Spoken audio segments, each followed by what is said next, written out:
Welcome, everybody, to the May 23rd, 2023 regular board meeting. As you funnel in, we will do a little bit business before we take speakers, but I'm going to ask everybody to please silence your cell phones. And we appreciate you silencing your cell phones, as it is a distraction over the great work that we do up here, if I do say myself. Okay, so with that, I called the meeting to order. Where am I?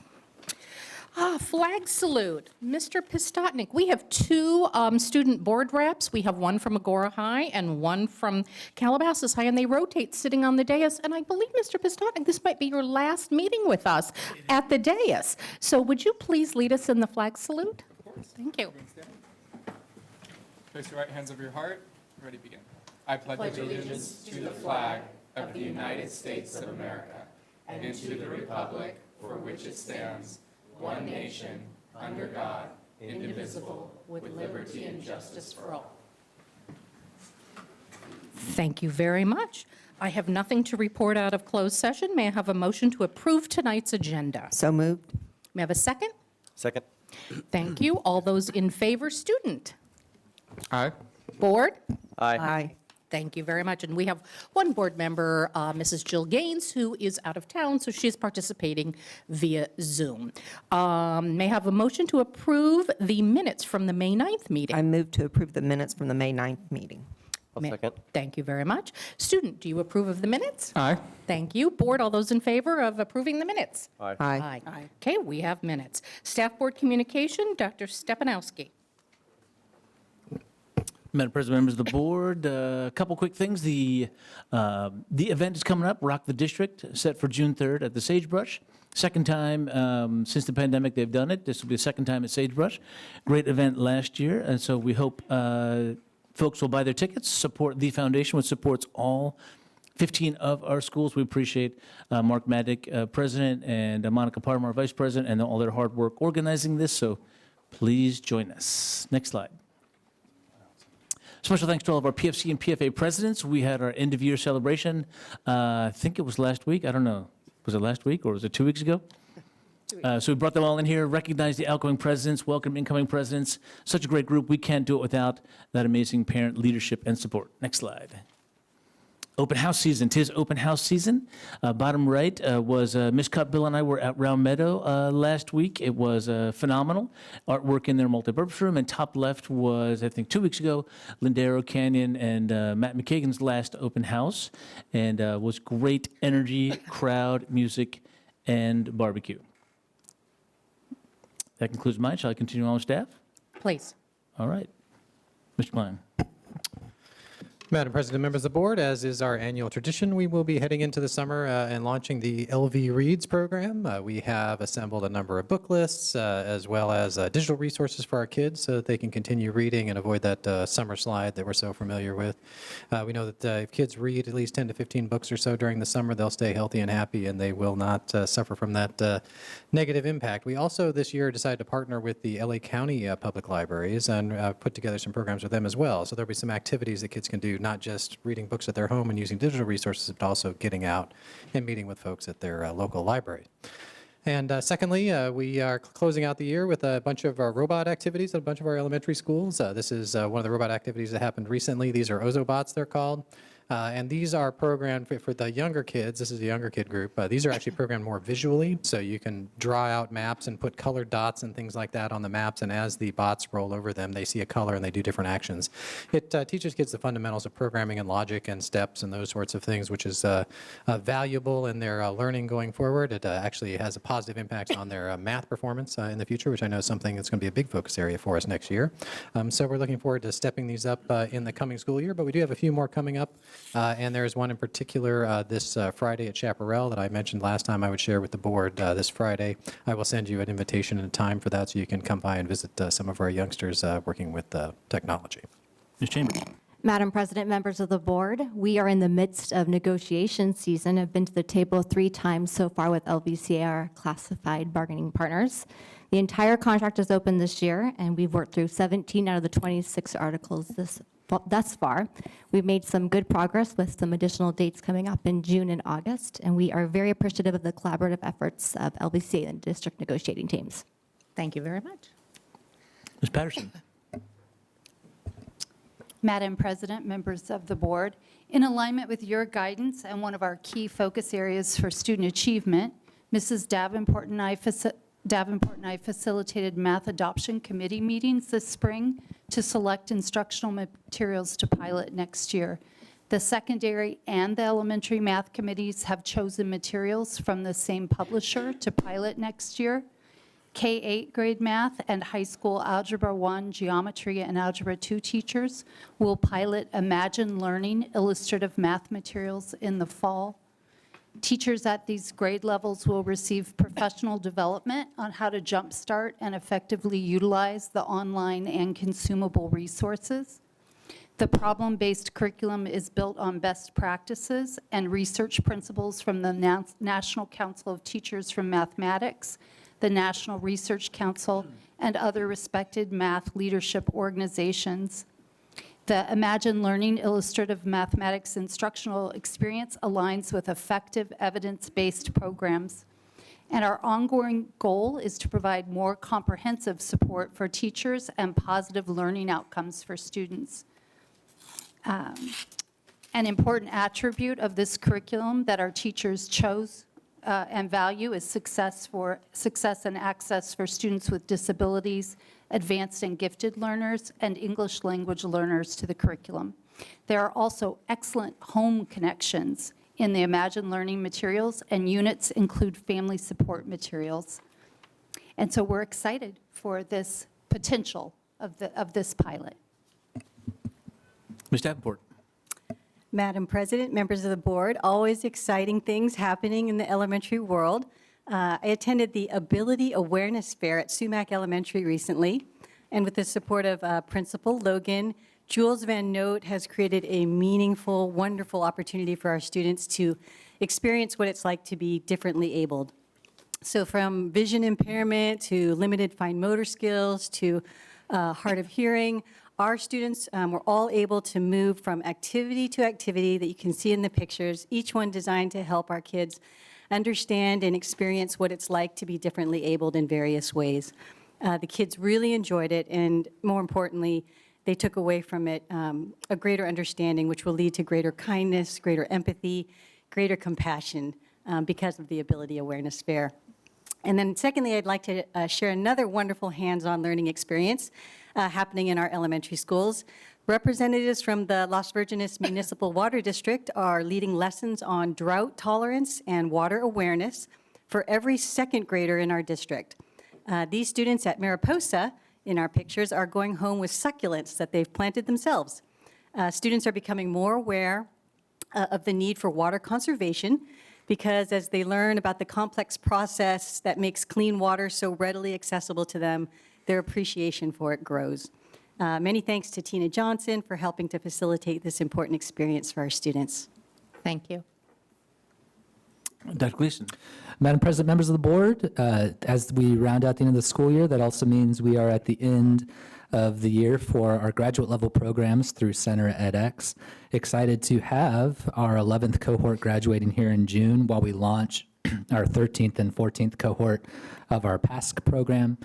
Just in this past year, we've had about 60 teachers go through our early childhood program, and in just the last 5 years, we have 300 administrators across the state of California who have been licensed through our program. So exciting to see those continue to flourish and expand across the state. Dr. Cypress. Madam President, members of the board, wanted to extend appreciation and gratitude for all of our folks that serve on our curriculum council. We had our last of 7 meetings across the year this past Wednesday, May 17th, and just want to express appreciation for our staff members that volunteer their extra time to be a part of the council, as well as our community members who serve a 2-year term on the council. We also have 3 of those are outgoing, 3 of those will remain for year 2, and our application process has been, our deadline has passed, and we're looking forward to bringing potential appointments to the board in our final meeting in June. Thank you very much. Ms. Falk. Madam President, members of the board, in our continuing effort to address chronic absenteeism, which is impacting every school statewide, The district recently purchased banners, some of which you can see here. This one happens to be at Willow, reminding parents and students that, attendance is an important part of school achievement and providing support to those families who may need a little bit additional support in getting their students to attend school. That concludes staff communication. Thank you very much. Mr. Pistotnik. Madam President, members of the board, as we enter our last few weeks, we have some exciting events to close off the year. Calabasas is hosting our first Rock for Charity event tomorrow, bringing amazing school bands and ice cream to the greater LVUSD community. Clubs and community commissioners are prepping for our last blood drive of the year. And also, Calabasas is going to end this week with our culminating pep rally. Emma has not been able to send her Agora student update as she's currently celebrating her student council banquet, but I'm sure Agora High School is going strong as always. Thank you. Thank you very much. Mrs. Gaines. I'm going to pass. Thank you. Mrs. Cupbill. I'll waive most of my comments. I just, to say open houses are great. It is great to have a normal school year again and how happy everyone seems at those. So, and a lot of activities going on, lots of end of year stuff. So that's always the good stuff. Thank you very much. Mrs. Mangus. Madam President and fellow board members, I was able to go to Agora High School and see the CVI showcase. Their theme was "We Are Unstoppable," and it was very heartwarming to see all of the students on stage performing and being recognized for their hard work during the year. And then a lot of my other events were mentioned previously by other cabinet members, but I want to shout out to the SDC presidents and PFA and PFC presidents. They volunteer a lot of time, and we really appreciate all of their efforts. And also last night, I was able to attend Lindero Canyon's Jazz A and Jazz B concert, which was one of Mr. McKagan's last concerts. Thank you very much. Mr. Lawrence. I'll be brief. I'll just give additional thanks to our curriculum committee members for the great work this year. We have a number of teachers and staff here and a number of pieces of curriculum to be approved today, so I will keep my comments brief so they can get home to their families. But I did want to give a big shout out and thanks for all the work they give and the time they give to that process this year. Thank you very much. And I will just conclude by thanking all of our teachers, all of our principals, all of our staff for the amazing job they did at open houses. It's open house season. We have a few more to go. But I tell you, after all the years that I've done this and been out at open houses, I saw the best compliment to our staff at Willow. A couple kids were literally, physically, I don't want to see being dragged out, but holding their parents' hands, leaving when it was close to being over, crying they wanted to stay. And I think that sends a huge message to the work that our teachers and our staff do. And everything was beautiful, and the families and the students had a great time. So kudos to everyone for that. Now with that, I do have a bunch of speaker cards on, it looks like, 4 different topics. So right now we take the topics that are not on the agenda. We cannot comment, but as the board, I can give a statement. So I'm going to take, first off, the fence at White Oak, Andrew Susser. And Andrew, you have 3 minutes. Please come up to the podium and state your name. And after 2 minutes, you're going to hear a bell after 2 minutes. Just let you know that you have a minute left. And welcome everyone again, and thank you for being here. Good evening. My name is Andrew Susser. I'd like to speak about the fence that you're proposing around the White Oak School, which is in the First Neighborhood arena. This fence is an abomination of an idea. You're lumping it together with other fences in other schools. The neighborhood is not opposed to a fence around the White Oak School proper, but putting children, little children, perhaps 100 playing, maybe 4 classes, out in that field with a fence around it is going to create a situation that would be catastrophic, possibly. You have open areas, streets like Village School Road, where somebody can just stop their car who's looking to kill children and just walk up to the fence and take out an automatic or semi-automatic weapon and shoot at children who will have no escape. Think about it. Walk yourself through it tonight when you have your head on the pillow, okay? And visualize what you're going to create. You're going to create a situation where children will have nowhere to run except into the back door of the school, and they will be trapped in that yard, and they will be sitting ducks, and it'll be like a shooting gallery, God forbid, okay? Think about it. This is not one size fits all. This is something that needs to be discussed. The community needs to weigh in, and I don't mean that little meeting that you're talking about. There's a CEQA law, statutes that set the stage for environmental review, and that's part of it. And the other part is you're taking away the primary recreational source for a community that's had it for over 50 years, a beautiful recreational area that's used 7 days a week, all day long for over 600 homes and other people in adjacent areas. And you're saying it's not worthy of CEQA? You want non-exempt status because you're saying there's no impact on anybody? That's a complete and total lie, and you know it. So do the right thing. You're bright people. I'm sure you're good people. Do the right thing, because this community is going to fight it. It's building. It's like Russia going into the Ukraine. That's what it's like, and you know how that's working out. Thank you. Thank you very much. I will make a statement for the record on this. Thank you. I will make a statement that the board at the last meeting approved a surveyor to go out to survey the property to find out where the property lines are. And these are statements of facts, and we are putting together a working group of representatives from the Board of Education, the superintendent, the city manager, 2 city council members, parents, staff, and 2 members of the First Neighborhood HOA. So we will be working on options and access to the community. We would like the community to have access after school and on weekends, which we do at all of our other schools. So that is just a statement of fact. So the next item not on the agenda is synthetic turf. So may I have Nikki Alvarado come up, please?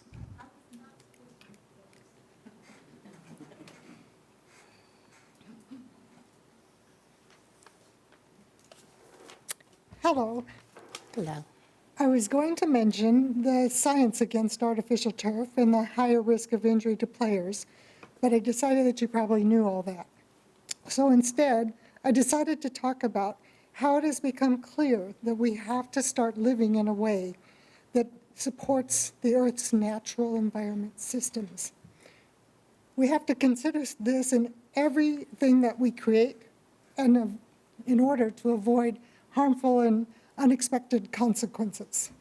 We do this in our personal lives, but our leaders have a unique impact on their decision with their decisions. I'm asking you to consider the future impact on our planet when choosing whether or not you will place this huge amount of plastic and toxic chemicals into the environment and our water supply. This will impact the planet and the lives of our great-grandchildren. Thank you very much. Terry Saucier.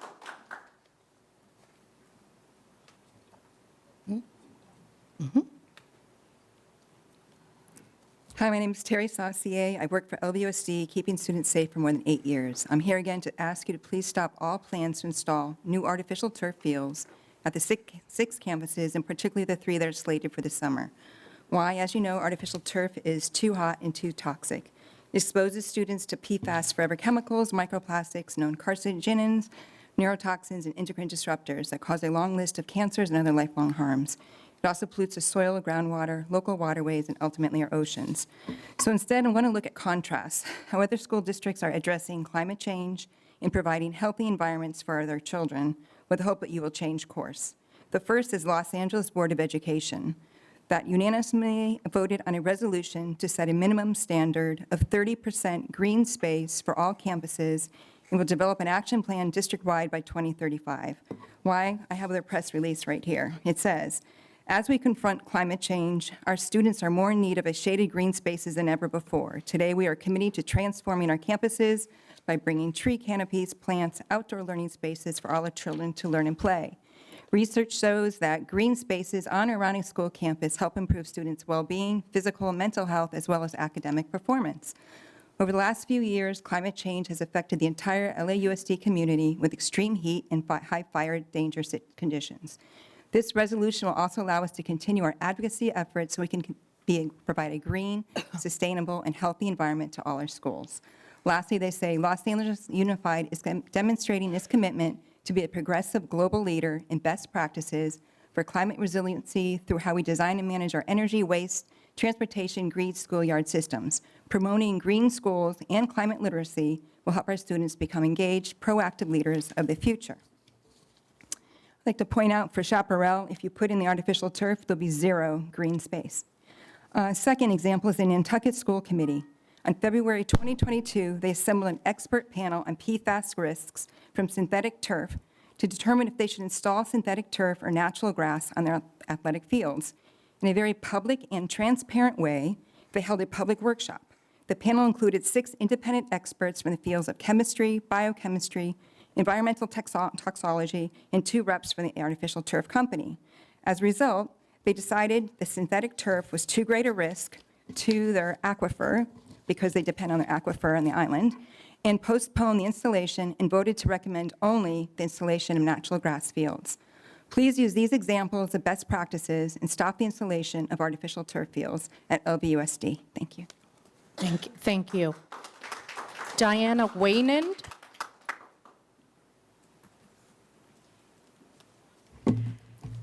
Hi, my name is Diana Wynand, and I'm the chair of the San Fernando Valley Climate Reality Chapter.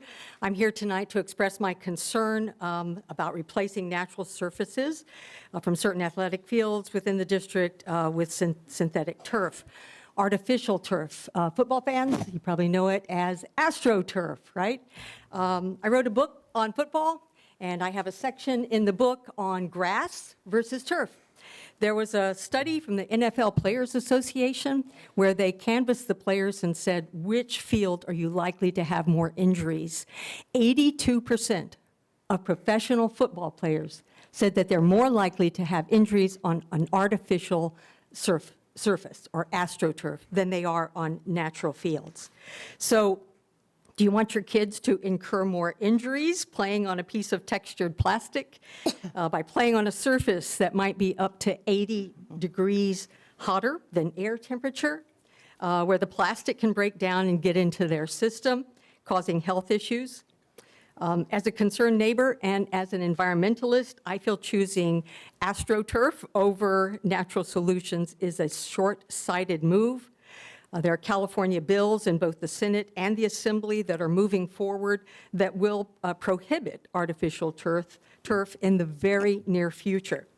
The ALA School District, as you just heard, is ramping up their efforts to convert more areas into green areas, natural surfaces.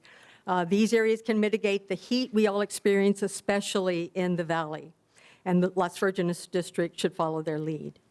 My book, Lipstick Football. Lipstick is an acronym. I like acronyms. Later this evening, you will hear a couple of acronyms. One acronym is CEQA, C-E-Q-A.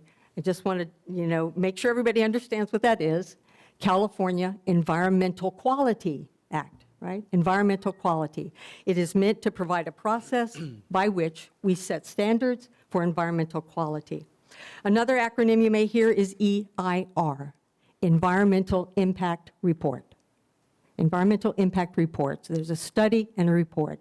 Also pretty self-explanatory. It's meant to study a situation and then provide a report about the environmental impact. So I will end with this question. Why is there no EIR for this conversion project from natural surface to synthetic surface? And why is there a request for an exemption from CEQA? The very process that ensures we are all moving forward in the right environmental direction. Thank you.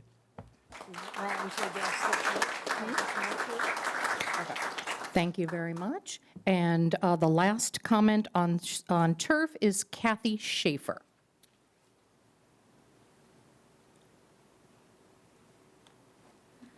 Good evening. As a student at Agora High School, I celebrated the very first Earth Day in 1970 by skipping school to sit under a tree all day with my friend Linda Barrington. I like to think that was the start of my environmental advocacy. Unfortunately, today I'm here to express my concerns about the health, safety, and environmental issues associated with the installation of artificial turf at the LVUSD schools. PFAS, or forever chemicals as they are known, are used in the manufacturing of artificial turf and can be considered as carcinogens, neurotoxicants, and endocrine disruptors. PFAS is especially dangerous for children who typically have higher exposure and suffer its cumulative effects over a longer period of time. Stormwater runoff from artificial turf contains PFAS microplastics that contaminate our drinking water. The EPA has reported that there are no safe amounts of PFAS in our drinking water. Artificial turf can reach very high temperatures, which can cause turf burns on people, as well as heat island effect that raises the ambient air temperature and can result in heat stroke. I can personally attest to the drawbacks of artificial turf. When I was a second grade teacher, there was an artificial turf on our field. When I took my class to PE on warm days, it was impossible to sit on the artificial turf because it was too hot and dangerous. To avoid turf burns, we had to sit on the asphalt because it was actually cooler than the turf.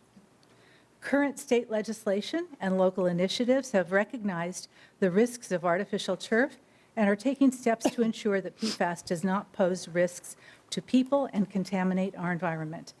Please follow the lead of LAUSD and a multitude of schools across the country that have developed sustainability plans to encourage natural solutions rather than toxic synthetics. I would also like to express my opposition to the portion of Resolution 34-22 on the agenda tonight that seeks a CEQA exemption for upgrade of track and field surfaces.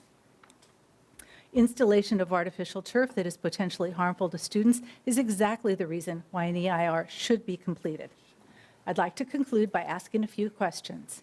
Have your school communities been informed about the installation of artificial turf and its potential hazards?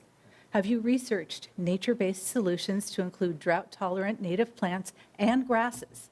Have you thought carefully about the health and safety of your students? Thank you. Thank you very much. At this point, the board cannot enter into a dialogue because it's not on the agenda. Turf is not on the agenda, per se. Dr. Stepanowski, or do you want Dr. Gleason to offer a statement to address any of this? Or we can give his email address and they can email him? I mean, this will be, some of the questions will be addressed at a later item today. Right, right. So if you want to wait for that item, we can talk about CEQA, and we can have a dialogue at that point, because it is on the agenda later today. But he can address turf. Yeah. That's just a fact, yeah. Dr. Gleason. Happy to briefly address turf. So a lot of the research that was cited tonight is based on turf from petroleum-based products. That's the old school style of turf where you have had heat island issues, and you have had, even at a campus not too far down the road, the heat became an issue. This turf is made out of ground up recycled olive pits. It's called Ella Reunful. And that turf has 30%, it's 30% cooler than synthetic turf, and it's all recyclable. One thing the community, I think it's important for the community to understand is that we have had issues. We use reclaimed water at a number of our sites for irrigation. Some sites don't have access to that, specifically Chaparral and AC Stell, which are on wells. And so at Chaparral right now, we have circumstances where during the water shortage, during when we were in a drought status, all their field died out. And so you have a major safety issue. This is concussion-proof, safe, again, organic, natural, and cool. Could you just unpack the concussion? Because we had this conversation before. My understanding was there's specific studies that this is actually safer for football and other sports for concussions than grass turf. Is that correct? Most definitely. And also in terms of the leveling that goes along with it. So it's not, I would just encourage, with great respect to the community, be cautious in the research you pull, that you're not looking at petroleum-based turf products. This is not it. Thank you very much. Nope, we cannot enter into a dialogue. You may email Dr. Gleason at rgleason@lvusd.org. With that, moving on to the next item, which is Fields at Lupin Hill, and I'm going to invite Susan Knights up to the podium, please.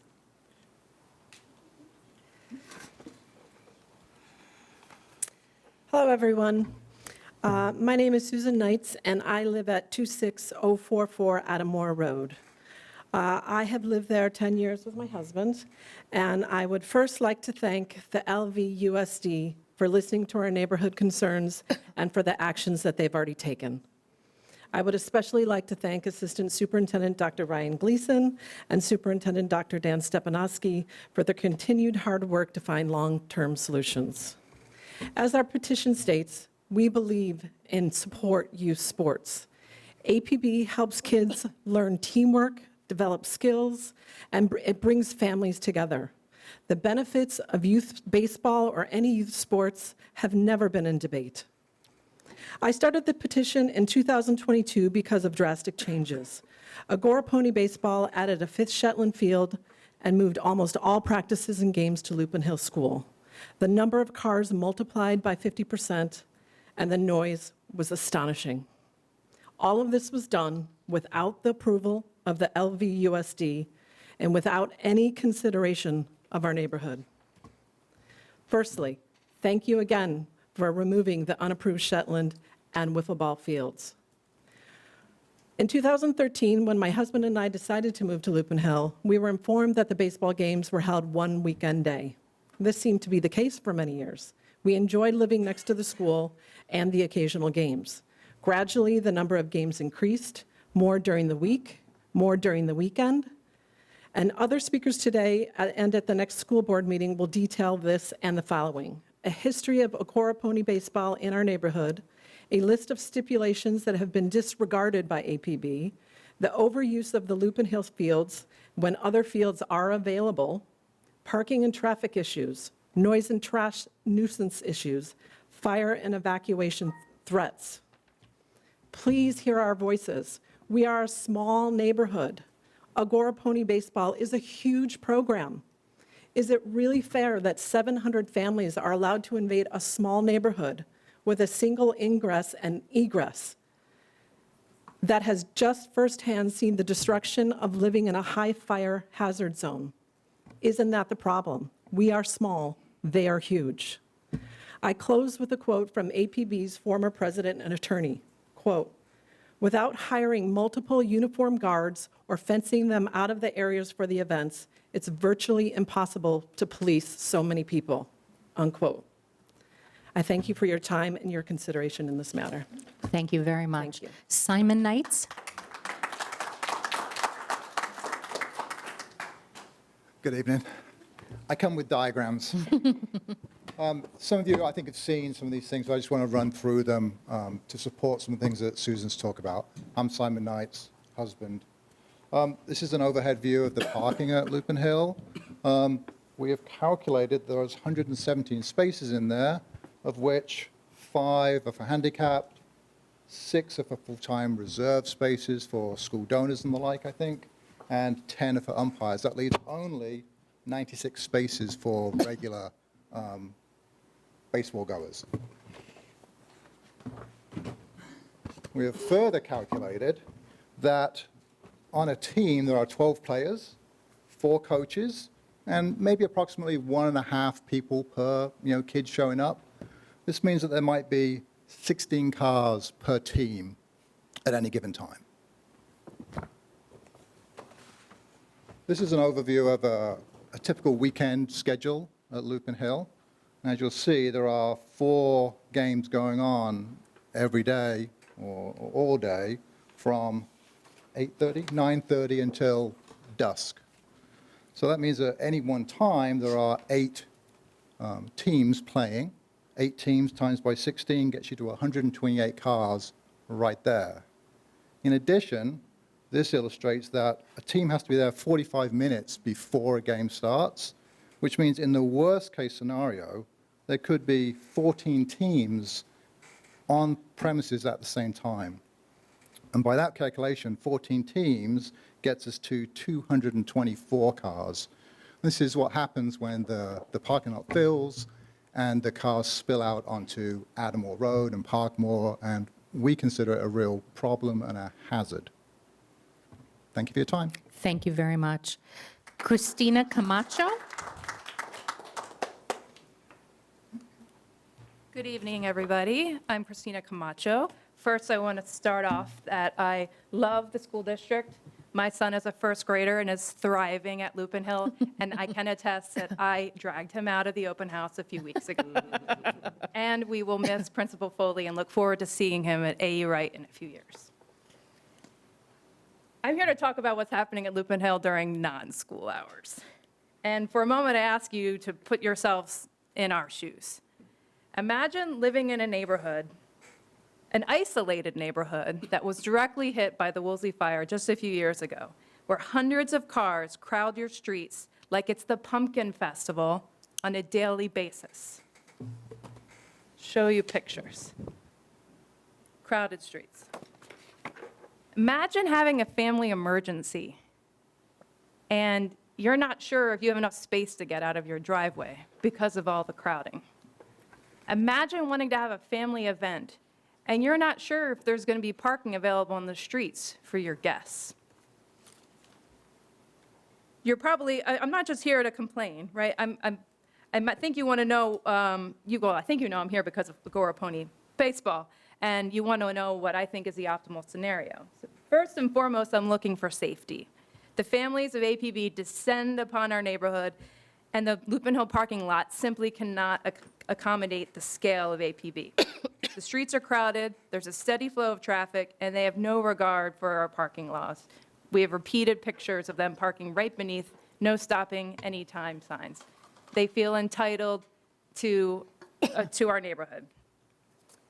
Second, I'm looking to reduce the disruption that the situation has caused.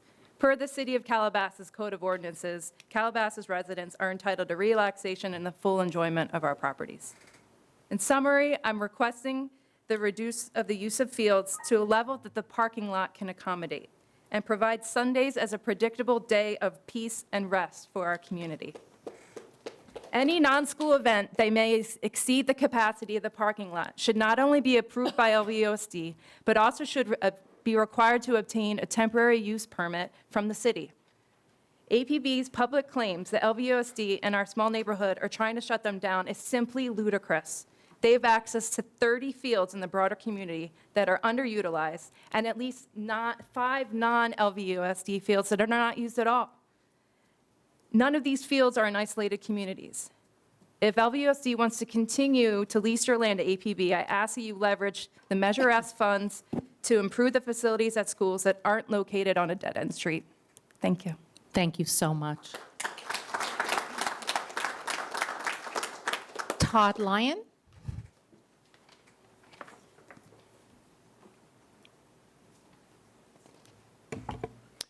Thank you for hearing our neighborhood's concerns. I'm Todd Lyon. My family and I moved into the Upper Malibu Canyon neighborhood in 2009. And our family actually rented a house for a year and a half before we ended up buying the house next door. And both houses had the backyards abutting the Agora Pony Baseball League fields behind Lupin Hill. When we moved in 2009 and we bought a house in the same neighborhood a year and a half later, we obviously weren't disturbed at all by the sounds of kids playing at recess at Lupin Hill, the ball games that were occurring at APB. It was great. It actually enhanced our enjoyment of the community. But I think what I'm going to talk about and what everybody else has talked about is the change that has happened since that time. So just to use a couple of parks as illustrations, and again, I guess we need Vanna White here, but and bigger slides. But if you look at two of the fields, Forest Cove Park, Old Agora Park, both in the city of Agora, if the bottom graphs, those are bars that are measured in hours of baseball use per year at that particular field. And if you look at the bottom, that's the weekdays. It's pretty static. The only dips in those things is the COVID impact. But that's pretty static. But if you look at the weekend use, it got impacted by COVID, but it never came back. And so both of those two locations in Agora have essentially zero weekend ball games. In addition, Sumac and Willow have no Sunday use, and that's in their contract. So, geez, where did all that weekend baseball go? It went to Lupin Hill. And what we noticed as neighbors here is not only the traffic concerns, the safety concerns, but the volume of activities. So just to let you know, we have apps on our phones that can measure decibel levels, and we've done that in the last few seasons. And the decibel levels regularly reach 80 or 90 decibels. And just by comparison, and I'm a physician, and I used to be in occupational medicine, and noise-induced hearing loss is not a point I'm going to make here, but it was a concern we had. Normal conversation out in our backyards on a Sunday afternoon is typically at 60 decibels. If you get up to 80 to 89, it's heavy traffic, it's a noisy restaurant, and it's a power lawnmower level. And if you get above 90, you're looking at being on a subway and a shouting match. So we have had many events where we sit out there, try to have a peaceful Sunday dinner, have friends over, and the decibel levels coming from the field exceeds by a lot the decibel level that we want to engage in. Thank you. One more sentence. Your time is up. Do you have one more sentence in closing? No, I think that's it. Oh, this is just a final poster, which illustrates Lupin is used 7 days a week, both weekend days, and there's no Saturdays or no weekends at all in the other. Thank you very much. Thank you. Mr. Lyon, thank you. Nancy Gauguin, and I apologize if I'm mispronouncing names. Oh, thank you. Better than I do sometimes. Nancy Gauguin, and I have lived across from Lupin Hill since 1968, but I'm only 20, so I don't understand that. We have enjoyed, there was no school there when we moved in. They really weren't sure what was going to go there. Having said that, the kids went to Lupin, they played with Agora Pony Baseball. I worked for the school district at Lupin and down here. And I just want the school district to be aware that we are people and we have rights. Agora Pony has rights, everybody has rights. But it would be nice to be able to, not on a Saturday morning if my gardener is coming, to rush out of bed at 7 to put a car on the street so we can reserve a place for him to park, which is what we have to do. And that's kind of bizarre. And Lord help us if something happens over the weekend and we need to get together with family and friends. I have tried nicely to put cones on the street saying, please do not block our mailbox. That means nothing. The cones get picked up and put on the curb. The blocking of the mailboxes is critical. The other critical thing for me is the safety issue of being able to evacuate. You've got one road, and since they closed Parkmore coming in, everybody is going to go out the same way. And Adamore is going to be one of the last areas that's going to get out. And the people that are playing baseball, if an emergency arrives, are going to want to get out of there as fast as possible, and they're going to be blocking us. Nobody would have thought, I don't think, that the houses on Parkmore would have burned in Wolseley. I have heard an explanation. It was an outside fire department that couldn't come up Parkmore, was up in the other part, and didn't know how to get there. Think about what you're doing, please. I know, as I said in my letter, it is not a community problem. It is not a pony baseball problem. It's not a school district problem. It's not a city problem. It's everybody's problem. So please involve everybody. Listen to us and just act accordingly. I have faith in you. Thank you very much. Susan Atkinson-Barr. Good evening. My name is Susan Atkinson-Barr, and I've lived in Calabasas by Lupin Hill since 1987, before the pony baseball fields. Thank you for the opportunity to speak, and on behalf of our neighborhood, I've been asked to give a short history of events. In 1991, Las Virgenes Unified School District approved a lease to APB with annual payments of $7,500. No notice was given to the nearby residents. Construction of the baseball complex began in 1992. Games started in 1993. In March 1994, the city of Calabasas received $250,000 as a public grant from LA County Regional District and gifted it to the APB. Due to the overwhelming increase in noise, damage to school property from APB participants, double parking in the school, thus not allowing emergency vehicles access, our neighborhood organized a group to address the problem. My late husband, Martin, was president of our homeowners association. From 1993 to 1998, he tried to negotiate with APB, the school district, and the city to reduce the number of games and to have more oversight. None of the parties interested in negotiating, and in 1998, he filed a lawsuit. The lawsuit went on from 1998 to 2005.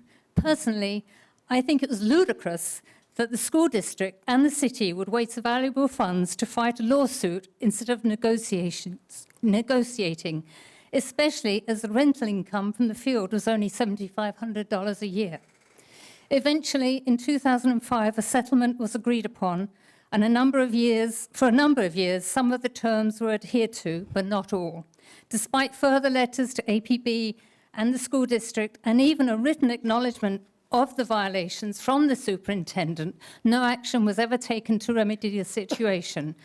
APB state that neighbors knew they were buying adjacent to the baseball complex, but we have many long-term residents, like the one before, which were here long before.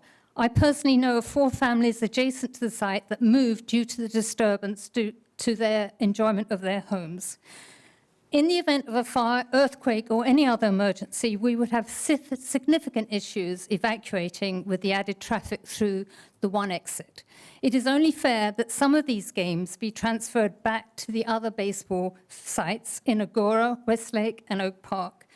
We respectfully request that this time the school board considers the danger and the nuisance to our neighborhood. We invite you to come and witness the traffic, the noise, one weekend.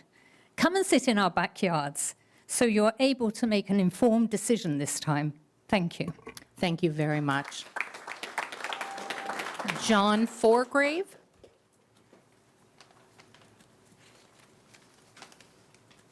Hi, thank you for letting me speak tonight. My name is John Forgrave. We own the house that is directly behind the Pinto field at Lupin Hill, so I think we're the most impacted people from the Pony League. We bought our house in April of 1992, and then construction started later on in the field, so we didn't know that they were going to build baseball fields when we bought the house. As soon as the fields were built on the Pinto field, games started at 8 o'clock in the morning, Saturday and Sunday, and finished at sundown. Started at 8 o'clock or 4 o'clock in the afternoon and played till sundown. Basically, just to let you know what that's like. The fields, the bleachers and the dugouts are about 15 feet from our property line. And an average game has 60 to 80 people there. And it'd be like we all have places where we live. And if you had 80 people screaming at the top of their lungs, 30 feet from your house, all day Saturday, all day Sunday, and every evening. If you're a working person, it basically means you've got screaming people every daylight hour of your life at your house from March to June. So I've called I've over the years spoken with the APB, the Agora Pony League, and asked them to play less on that field. You get an agreement that they won't start games till 10 o'clock in the morning. And I think what happens is that, the kids grow up and new parents cycle in, and any agreement you've made is lost, and the next year games will start at 8 o'clock in the morning again. So there's a lack of trust of agreements going from year to year. Certainly there has to be a property value lost in the houses that are in the proximity of the field and probably throughout the whole neighborhood.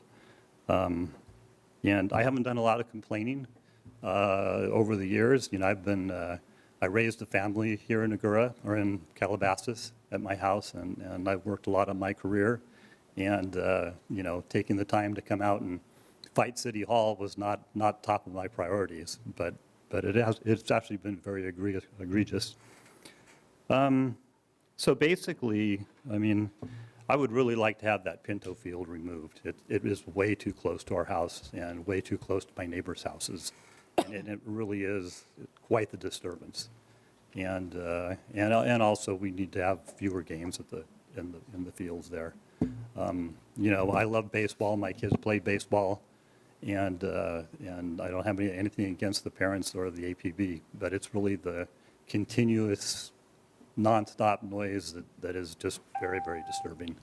I just have a question Thank you about very the noise level. Could you just clarify for me, maybe the difference between the noise level that you hear on the Pinto field and perhaps the Bronco field from where you sit geographically? Is the noise demonstrably the same? Is it different? I'm just trying to get a sense. No, for... it's well, two things. One, the proximity of the Pinto field is so much closer to our house that it's quite a bit louder. I also think that parents bringing their children out for their first baseball game, first baseball season, are much more excited. So, Thank you very much. Okay. Jim Bashi, hopefully I pronounced that one correctly. Thank you, yes. Boucher, thank you. Boucher, thank you. Madam President, members of the board, appreciate the opportunity to address the topic of the upcoming lease renewal at Lupin Hill Elementary School to Agora Baseball Park.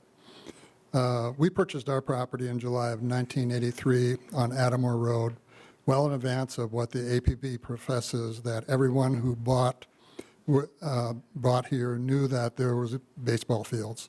That is not true. I must admit, we did purchase our home in LVUSD due to the quality of education that LVUSD offered, and that is still a fact today. Thank you. It was a quiet neighborhood. Sheep grazed in my backyard. That is now not Lions Park, Gate Park, and Mountain View homes are back there. The current area occupied by the APB had been soccer fields, which were abandoned at some point and became a weed patch until someone decided it was a perfect place for baseball fields. Never once did we receive a notice for public comment from LVUSD's intention of leasing this to Agora Park Baseball. Therefore, a total disregard for input from our neighborhood. Our request to reduce the number of days, games, and fields to a manageable level is not unreasonable, since there are other options in Agora Hills, Oak Park, and Westlake Village. As the district negotiates a new lease with APB, we ask that the school board give safety as the #1 priority in your decision process. Our community is at risk due to the current use at Lupin Hill Sports Complex. We have data that shows the tremendous growth of the neighborhood surrounding Lupin Hill Elementary School. Well, one thing has not changed. There is only one way in, Las Virgenes Road, and one way out, Las Virgenes Road. Thank you for your time and consideration of the safety of our community that surrounds Lupin Hill Elementary School. Thank you. Thank you very much. Our last speaker on the topic is Mr. Joshua Alpert.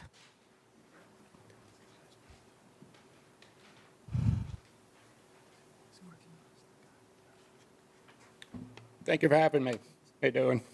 So I'm here to talk about Agora Pony Baseball as well, except I'm actually on the side of LVUSD on this one in reconsidering the relationship and the lease agreement that you have with LVUSD for several reasons. Number one, I was on the board from, I don't know, somewhere in 2018 for a number of months, and I served on the executive board, so I have a lot of insight that you guys just don't have. I know that they personally didn't care. Mr. Alpert, can you please address us at the microphone? I'm addressing the public. This is within my constitution. But you won't be on camera. We won't be able to hear you if you're not. Okay. Yeah. So basically, I have insight that you guys want, so you probably want to call me. Anyway, so I served on the executive board for a number of months. During that time, I've seen accusations of child abuse that I was directly involved in, that the executive board squashed, didn't report to the district, didn't report to the police. I have seen alcoholics be awarded coaching jobs, even though I've made it clear to the executive board that this person was an alcoholic and everybody knew it, nobody cared. I've seen discrimination against kids getting snubbed because their parents aren't rich, their parents don't donate, their parents don't do this, their parents don't do that. Listen, I'm not going to go on with all this. I'm going to tell you that I have been personally banned from Agora Pony for my protest by their executive boards, attorneys from their board, who threatened to have me arrested if I came on the property. And in the absence of the district administrator, they are the district administrator, and I brought it up to his board, and everyone ignored me. Anyway, I have a minute and 15 seconds left here, so I'm going to wrap this up. I'm not proposing that Lupin gets rid of the baseball fields. I do understand that you guys have concerns, and cutting down on the baseball fields is fine, but don't get rid of the baseball fields. Consider giving it to a Little League chapter. Little Leagues do not have divisions. They don't discriminate against kids. Everyone plays together.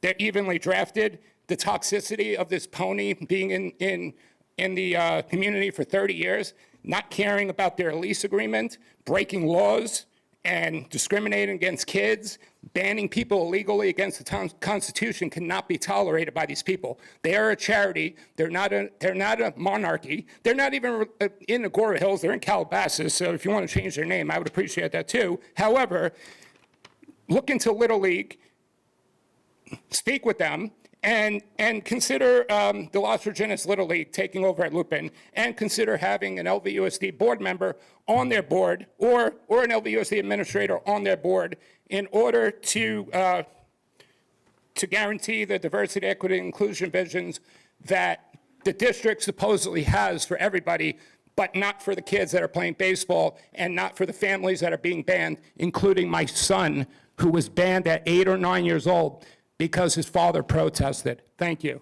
Thank you very much. Okay, and with that, again, I'm going to read a statement here. LVUSD is currently in negotiations with Agora Pony Baseball to extend the lease. We cannot negotiate terms of the lease in public. LVUSD and the school board are strong supporters of youth sports, sports leagues, and APB. These provide wonderful opportunities to the children in our community. Similarly, we strive to be respectful neighbors to our community, especially with activities held after normal school hours. The Lupin Hill Fields are adjacent to a neighborhood that has been heavily impacted by the Woolsey fire. They lost homes in the fire, and there's only one way in and one way out of the neighborhood. These residents saw firsthand how a congested neighborhood on any given day could put their families' safety at risk. The neighborhood is so deeply impacted with traffic and parking. Because there is a verified and significant impact to the neighborhood, the district has asked APB to spread out to other fields and parks within the community. LVUSD has offered a number of schools to APB so that they will have the appropriate facilities and support to successfully operate their league. The current lease with APB expires this June. The district has met with the league leadership and the neighbors on many separate occasions to find compromise on a renewal. The district is working on a new lease that supports a balance for the Lupin Hill neighbors while also ensuring the support of Agora Pony Baseball. I thank you all for coming tonight, taking time out. It's the dinner hour, to being here and to speak. So thank you very much. And with that, we're going to move on to our agenda items. I do have speakers for items on the agenda, so we'll get to you as soon as we get to that agenda item. So at this point, I'd like a motion to approve consent A. I'll May I have a second. second? Thank you very much. Any questions or comments on any items on consent A? No. Seeing and hearing none, I'm going to call for the vote. Student, do you support the items on consent A? Aye. Thank you. Board, all those in favor? Aye. Aye. Thank you very much. Aye. Oh, me too. Passes 5-0. May I have a motion for consent, to approve So consent moved. B, please? Second. Thank you very much. This is a board vote only. Board, all in favor? Aye. Aye. Passes 5-0. Okay, action items. Dr. Stepanowski, the first one is approval of college prep pre-calculus course. Dr. Cypress. Madam President, members of the board, it's my pleasure to invite up to the podium, if we can have Mr. Cameron Salem, Ms. Alex Ozar, Mr. Michael Strickler, Ms. Stella Ranieri and Ms. Amy Aviv join us. As they are walking up here, I don't like to overhype these items, but you are about to be astounded by the math expertise of our teachers here and their leadership, I think, throughout this year and throughout the upcoming year when we go through the math adoption is going to be vital. And these four folks have done nothing but incredible things for math education at LVUSD, and they're going to bring forth 3 separate courses this evening. Ms. Patterson, my pleasure to pass the mic off to you. Madam President, members of the board, I won't take much time. I'll just say that this fine team is going to detail the advantages of adding these 3 math courses that will increase engagement, preparation, and outcomes for success in college and career readiness. Good evening, Madam President, members of the board, Dr. Stepanowski, and esteemed cabinet members. So we're very excited to talk about my favorite subject of mathematics. The first graphic you see has many, many arrows, and it is not exclusive, meaning we could draw many, many, many, many more. What we're trying to do here in Las Virgenes is offer a robust mathematics program for all learners where they can get to be ready for college prepared, get opportunities for higher level math, have different entry points. So this is just one that these lovely people behind me put together to show you just all the different ways students can access math in high school from their middle school experience. So with that, I'm going to hand it over to this lovely team because they're going to talk about the courses we're proposing. So these aren't exactly new courses. Oh, okay. Here's a new course. Hi, hi, over here. Hi. Will you please state your names and which school you're at? And we're going to take these courses one at a time because the board actually has to approve them one at a time. Okay. Okay? My name is Alex Ozar. I teach at Agora High School. So the first, actually, Stella, this is you. Sorry. Hi, my name is Stella Ranieri, and I'm at Calabasas High School. So what you see here is a pathway for a student who would be taking the new proposed course, CP Pre-Calculus. They would start in year 1, and they would take Algebra 1. Then that would be followed by Geometry CP in year 2, Algebra 2 in year 3. And then typically in their 4th year, they would take this new proposed course, CP Pre-Calculus. And then if their first year was, say, in 8th grade and they needed a 5th year, they could then advance to AP Calculus AB as well.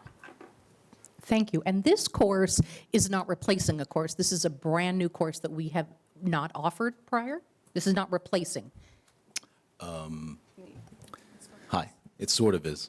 Madam This is I can clarify that. This is a new course. Right. And with Which one is this replacing? And with the adoption of this course, we would no longer be offering math analysis. Right, okay, okay. Got it. Madam President, members of the board, cabinet members, thank you for having us. So CP Pre-Calculus is a class that's replacing Math Analysis CP, and the course is going to prepare the kids for an option to take AP Calculus AB. They will move on with the skill sets including but not limited to trigs, partial fractions, conics, logarithms, limits, and differentiation. We're going to currently use the same textbook titled Pre-Calculus, and it's going to get the kids prepared to take AP Calculus AB, which I will discuss a little bit further when we get to AP Calculus or Pre-Calculus. Thank you.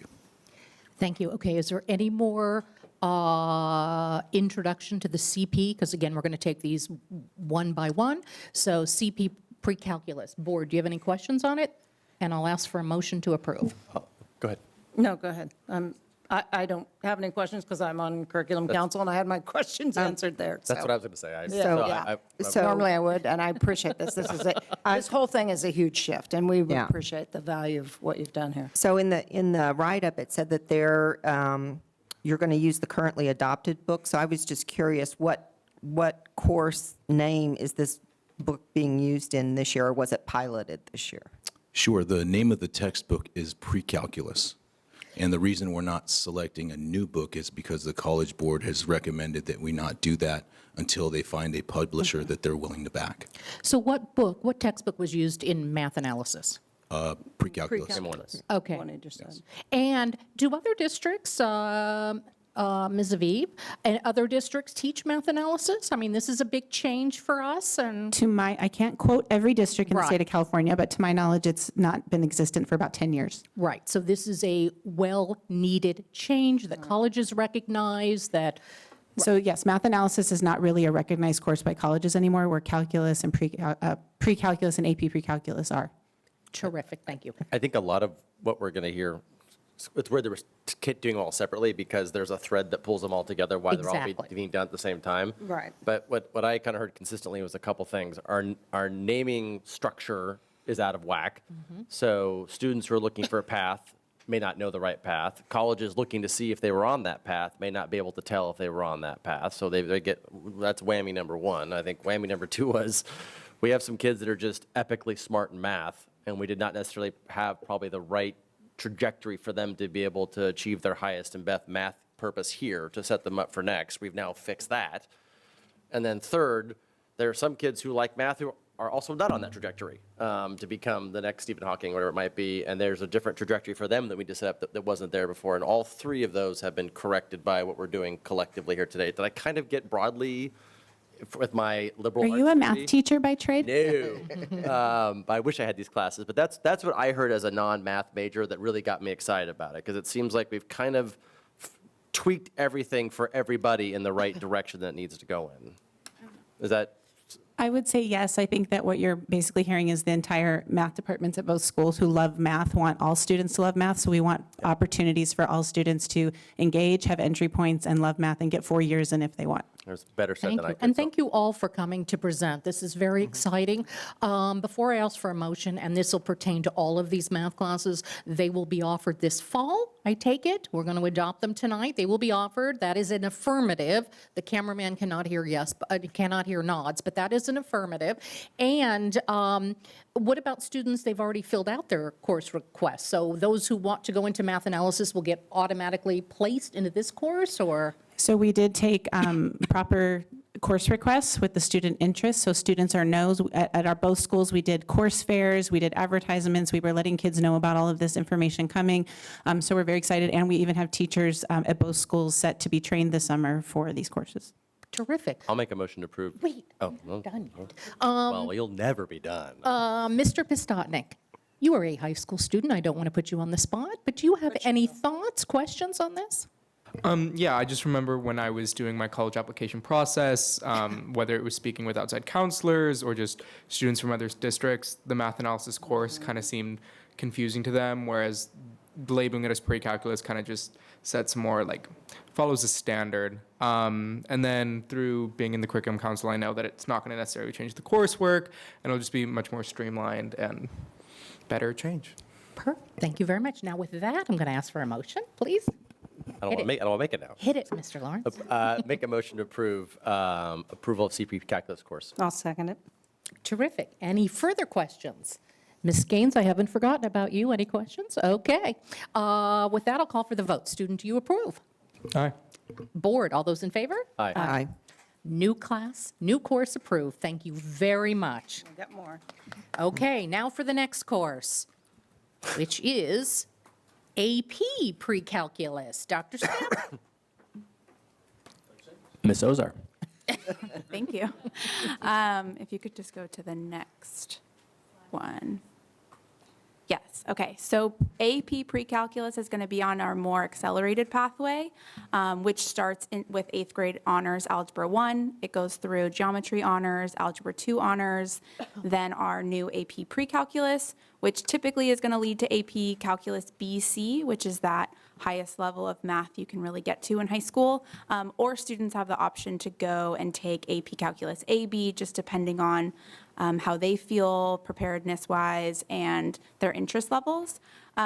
As Ms. Aviv said, we have the red arrows there showing multiple entry points into this accelerated pathway because we know that students are going to be feeling ready for that acceleration at different points. Even though maybe they're not ready in 8th grade for the honors class, they feel ready in geometry or algebra 2, once they get to high school. So we wanted to have multiple ways for them to get in that And like we said, there's even more options than that, but that kind of sums up the typical pathways. Terrific. And what textbook will be used here?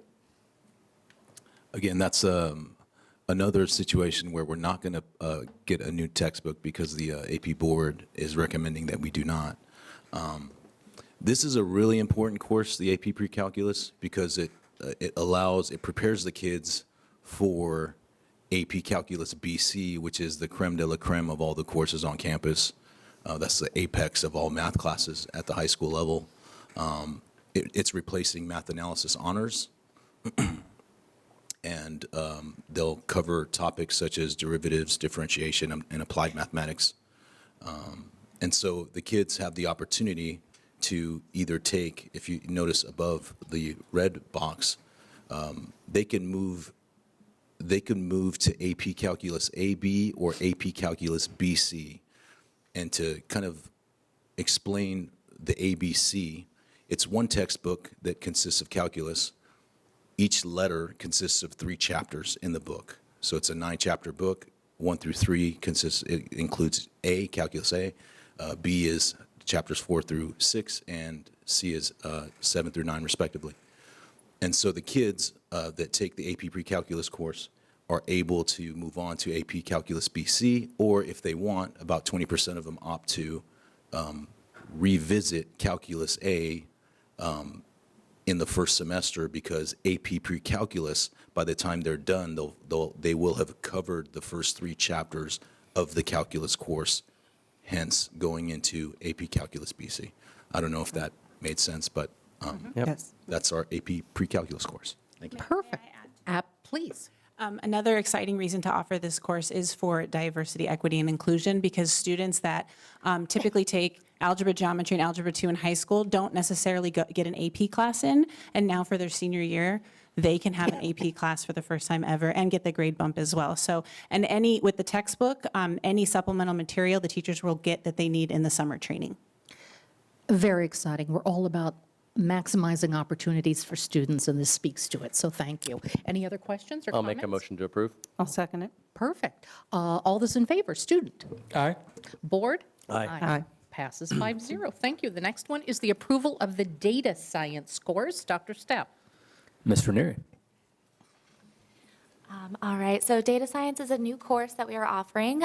It will be replacing Algebra 2 Finance and Discrete Mathematics. And if you could slide one more over.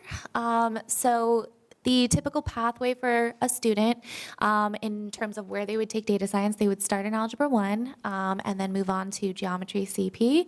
Then after that, as an alternative to taking Algebra 2 CP, they could take the new course that we will be offering, data science. And then after that, they have the option to progress on to CP statistics or AP statistics. So it gives them an alternative pathway.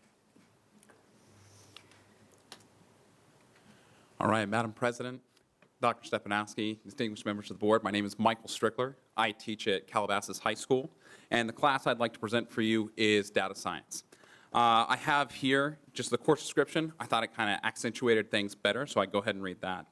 In this course, students will learn to understand, ask questions of, and represent data through project-based units. The units will give students opportunities to be data explorers through active engagement, developing their understanding of data analysis, sampling, correlation and causation, bias, and uncertainty, modeling with data, making and evaluating data-based arguments, and the importance of data in society.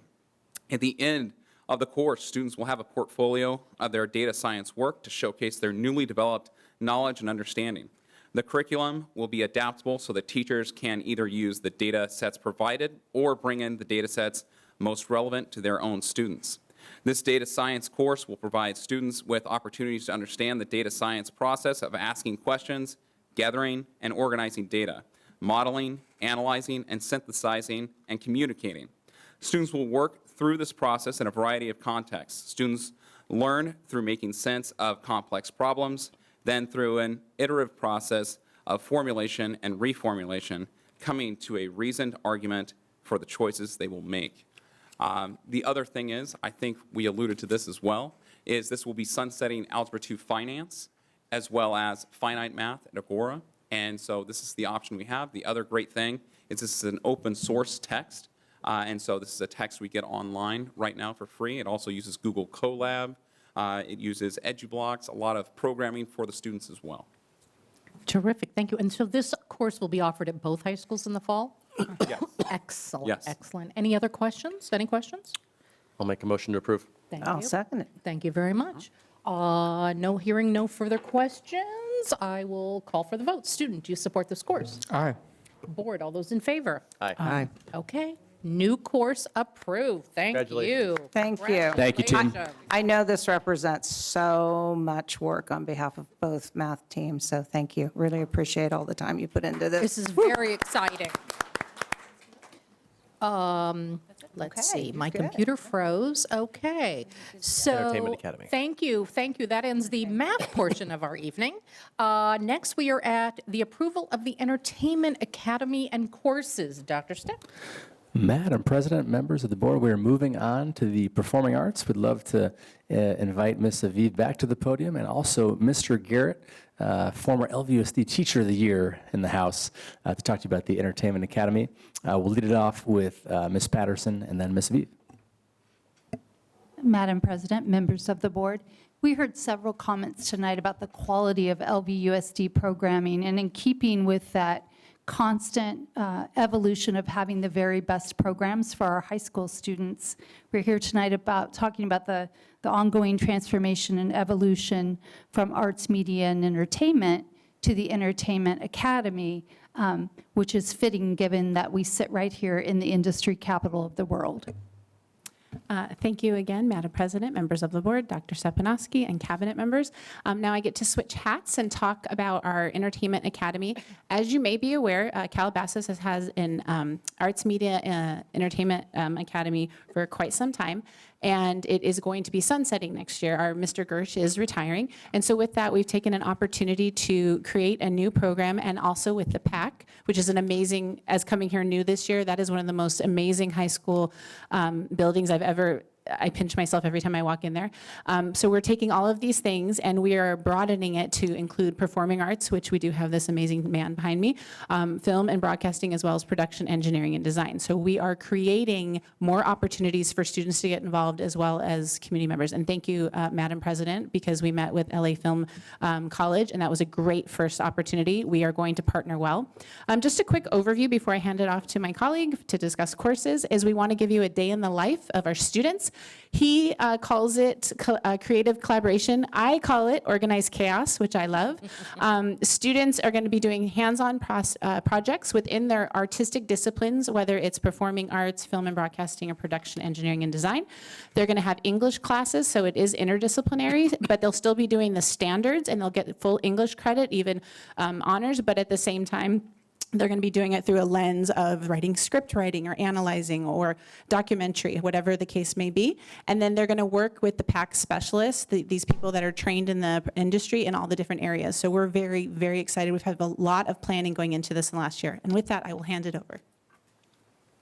Great. Madam President, members of the school board, district cabinet, thank you for giving us this opportunity to present this. We have several courses which we're looking for a change of name. So our AME English courses, we're asking that to be changed to Entertainment Arts English 1, 2, 3, and 4. Stagecraft, we're to make it more industry standard. We're looking to change that to Production, Engineering, and Design 1. And AME Broadcasting 1, 2, and 3 will be changed to Entertainment Arts Film and Broadcasting 1, 2, and 3. May I stop you and ask a question right there? So what goes into changing the title of a course? Do you have to submit that to UC Doorways? Correct. Yes, yes. So we'll have to submit the name change to UC Doorways. Okay. Exactly. But the curriculum's going to stay the same and? That's correct. Okay, terrific. Thank you. So our first new course that we're asking for your approval of is play production. So this is designed to develop and improve the art of the actor and designer through participation in the production process. As you know, both of our sites, Agoura High School and Calabasas High School, produce wonderful productions, and this is going to be taking those productions, and by producing full-scale theatrical plays, students will develop their skills in both acting and technical theater. They'll learn about careers in theater, the creative design process, and about the practical business skills required in producing works of theater. The students put in a large number of hours, and it will be great to be able to recognize these students with the credit. And it will also be a great draw for these students who might not otherwise have taken the course, knowing that they'll be able to get the credit. They'll be drawn to that as well. Play production honor. Did you want us to talk about the next course or wait till they? Oh, okay. Go. Okay, so the next course is Play Production Honors. After 4 semesters of play production, the students would then be able to take Play Production Honors, so this would be in their junior and senior year. So this is the advanced level course for those student actors and technicians. Students will participate in leadership roles during that production process, and this will allow them to develop their skills in both acting, technical theater, and of course, those leadership skills. The next class that we're excited about is Costumes and Makeup. This will introduce the students to the elements of design and character interpretation for both the stage and screen. They'll have the hands-on experience in costuming actors and creating those costume pieces, everything from how to design a pattern, how to use the sewing machines, and how to fit the actors. Students will learn the practical use of makeup for characters and special effects. The next new course, so this is Production Engineering and Design 2. So this course will provide students with an advanced skills to study or work in the fields of live event production and entertainment. Those skills that we'll be teaching include, but are not limited to, audio engineering and design, scenic design and engineering, lighting design, rigging, production design, as well as physical and digital scenic rendering. And the students will be working with industry standard equipment on real world projects. And as you all know, our performing arts education centers offer our students with tremendous equipment, which we'll be able to take advantage of. So this is basically just going further in from the first level of Production Engineering and Design 1. And this would be the completer course within the CTE pathway, Production Engineering and Design 3. The course will provide students with advanced skills necessary to study or work in the fields of live event production and entertainment. The skills in this particular course include production planning, aspects of raising capital for events, budgeting, marketing, execution settlement, and accounting. Students will also learn skills in event safety and production management. And those are the courses that we'd like to introduce for the Entertainment Academy. Thank you very much. Okay, I'll ask questions. Nobody else is jumping in. I was just going to make comments. Like, I thought this was super cool when we were walking through it. I mean, it just made total sense. And I think that the question that would be raised is, what about Agora? And I think the thought was, it may go there at some point. We have the opportunity now. So we're building it now. We have all the stars are aligning for this to happen at this point. So we're moving forward. So it doesn't necessarily mean that it won't happen somewhere else. It just means that it made sense to happen first here. We had your vision and your abilities to bring this together. And we had an existing media academy of sorts, but we needed to change it and morph it, and this so dovetails into the purpose of the PACs. This is wonderful, and thank you, Bill, for all you've done here. Thank you. So Very exciting. I know you have students very excited about this, right? They are very excited. So I think it's very interesting, a couple pieces. One is speak to us about the process through the UC doorway to get these approved, and does that have any impact in offering these courses in the fall? Do you have students, this is going to multi-pronged questions. So approval, and do we need approval, and will we get it before the fall? B, do we have students already signed up, aware, excited, signed up for these courses? Do you think all of these new courses are a go in the fall? So you have staff. And C, I think it's very interesting for the public to know how this is paid for. CTA grants from the state. So whoever wants to go first with my multi-questions. So the first thing that we've been doing is we've been having informational meetings, recruiting students and letting them know about the Entertainment Academy.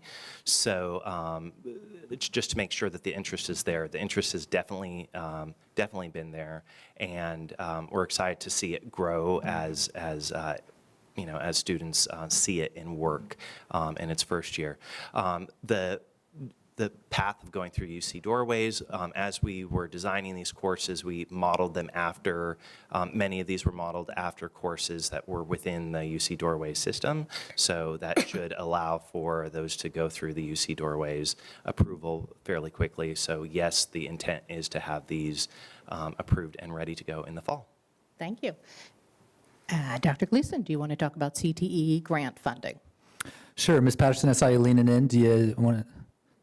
Okay, it's fantastic. So yes, we have been working for the last couple of years to, as the board knows very well, on collaborating around expanding access to students using these amazing state-of-the-art facilities that are our performing arts centers. This year, we've had extraordinary increase in student use, and this will take it to the next level. And this is, we shifted the whole PAC fiscal infrastructure under a grant-funded infrastructure under what's called the Career Technical Education Incentive Grant, which matches all expenditures, depending on the fiscal year, at 33 to 50 cents on the dollar. So this is something that is a win-win-win. Candidly, it wasn't asked, but I can't help myself. What a great opportunity for kids to learn industry-level trades that they could optimize immediately out of high school or even in high school, but also go to college and career. So really appreciate the vision you presented tonight. Very, very exciting. It's been wonderful for those of us who have been around since the Performing Arts Centers were built, shovel in the ground. Mr. Garrett, you were there. It's been wonderful to see how they've evolved through the years and more students. And this year we were able to bring all of our elementary and middle schools, or most of them, have had concerts and productions and talent shows in the performing arts. So it's wonderful to get, our community in and all of our students in and seeing, what fabulous theaters they are. I just want to say, I don't know if there was a substantive change this year, but this is the first year that I've had one of my kids in elementary school be at the PAC, and we've been asking for years, why are we not at the PAC? Like, it is such a game-changing difference to be at the PAC with the kids in the elementary school, the experience. We just had a talent show there, and for those kids to be on the big stage with the lights and the show, the multi-purpose room is great, but we have these gorgeous facilities, so I just can't echo what Well, I Ms. think a Stein lot said of that was the there. restructuring under Dr. Yeah. Gleason. Yeah. I mean, we have to call that out, how we made it more user-friendly and more accessible, and having the 3-year calendar and all the changes you made so that our elementaries can and do use them. It's great. I forgot, I was just at an event and all the parents were talking about how great it was to be there, so I'm happy to make a motion to approve this if it's done. Okay. But I do want to continue on the shout out to Dr. Gleason and to Mr. Garrett and to Ms. Aviv. But Dr. Gleason has really been aggressive in seeking out grant opportunities that we can use to enhance our programs. And kudos to you. This is just one example of many that you have brought to us. So thank you very much. And Mr. Garrett, your love of theater and the arts and the Entertainment Academy is wonderful. And Ms. Aviv, thank you very much. So with that, I will ask for a motion to approve. So moved. Second. Okay, any further questions or comments? Hearing none, I'll call for the vote. Mr. Pestanek, do you approve? I do. Thank you. Board, all those in favor? Aye. Aye. Passes 5-0. Congratulations. Get to Congratulations. work. Thank you. Program. That's fantastic. Okay, next up is approving the professional services request for qualifications proposals. Dr. Stepp. Dr. Gleason. Madam President, members of the board, so this first resolution tonight, as I transition from curriculum on my board agenda, is for expanding our professional services providers. This would range from everything from engineering services to construction management services, project inspection services. Annually, our recommendation to the board is that we bring an RFP forward so that we can expand our list of available agencies that we can work with, especially as we engage over the next 10 years or so in the Series A, B, and C bond projects. Dr. Gleason, will you explain how we are able to do that? Have them on a list of preferred vendors that then we don't have to seek RFPs out for individual work because they're on an approved vendor? that. Right, explain that. Right, so this is an RFP. So this resolution allows for us to put out the RFP to get individuals on that approved list, so that when it's time to engage in HVAC projects or it's time to engage in roofing projects, we're set and ready to go. And time in this economy is money. So to be fiscally responsible for the community with the supply chain shortage as seen, this is a good next step. And so both standard practice from districts with bonds and legal and actually preferred because of the savings on the money. Yeah, I'd say going above and beyond even, because the board has already sought out an approved list. This just continues to make sure we have multiple options so that we can always make the most fiscally responsible decision of the vendor we use. I just wanted to clarify, though, it still means we would still have a bidding on an item that comes up. So it wouldn't, it's not, we're not selecting one HVAC person. We're pre-approving several folks that meet all the requirements. When an item comes up, that pre-approved pool of folks get to then compete for it, but the taxpayers are still going to have a competition for the best value and price, correct? Correct. We still have to follow the public contract code. Yeah. As we do. Thank you very much. Any other questions or comments? This is straightforward. Hearing none, I will ask for a motion to approve, please. So moved. Second. Thank you very much. Student, are you in favor of this? Aye. Thank you. Board, all those in favor? Aye. Passes 5-0. Thank you. On to approval of resolution approving the security services on an as-needed basis for a request for proposals.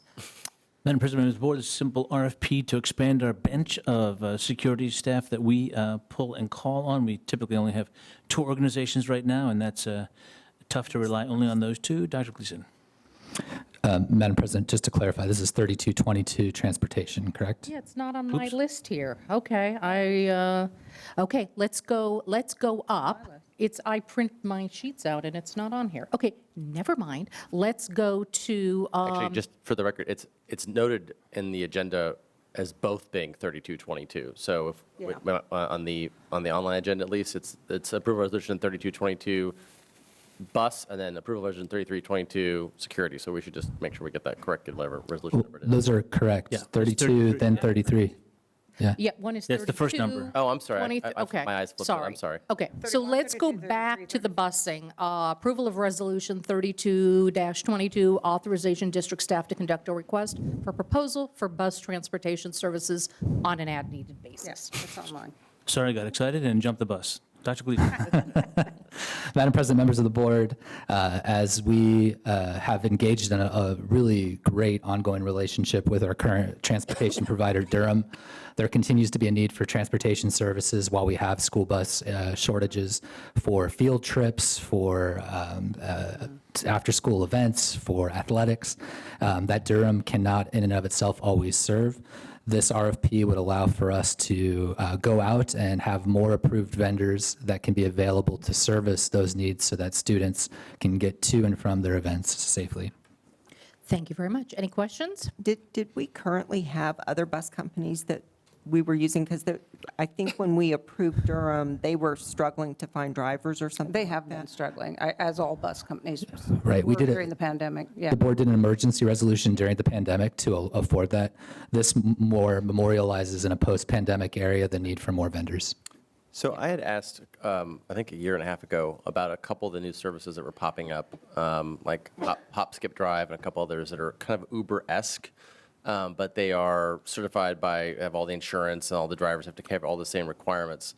But it allows you to flex if we have a small bus route that's only moving 2 kids versus having to put a bus that could fit 15 to move those 2 kids. Have we looked at or embedded any of those services, and what is? Are they legit? Have we thought about using them? Is there value? Is there savings there for us? Or I'm just curious. I never kind of got back. We had a switch in your role between the time I asked now. So I haven't asked you this question, but I asked the previous occupant there. So as with anything, when I sit on this side of the dais, it all would need to go through a bidding or an RFP process. The way we structure the RFP is right now around the construct of a school bus.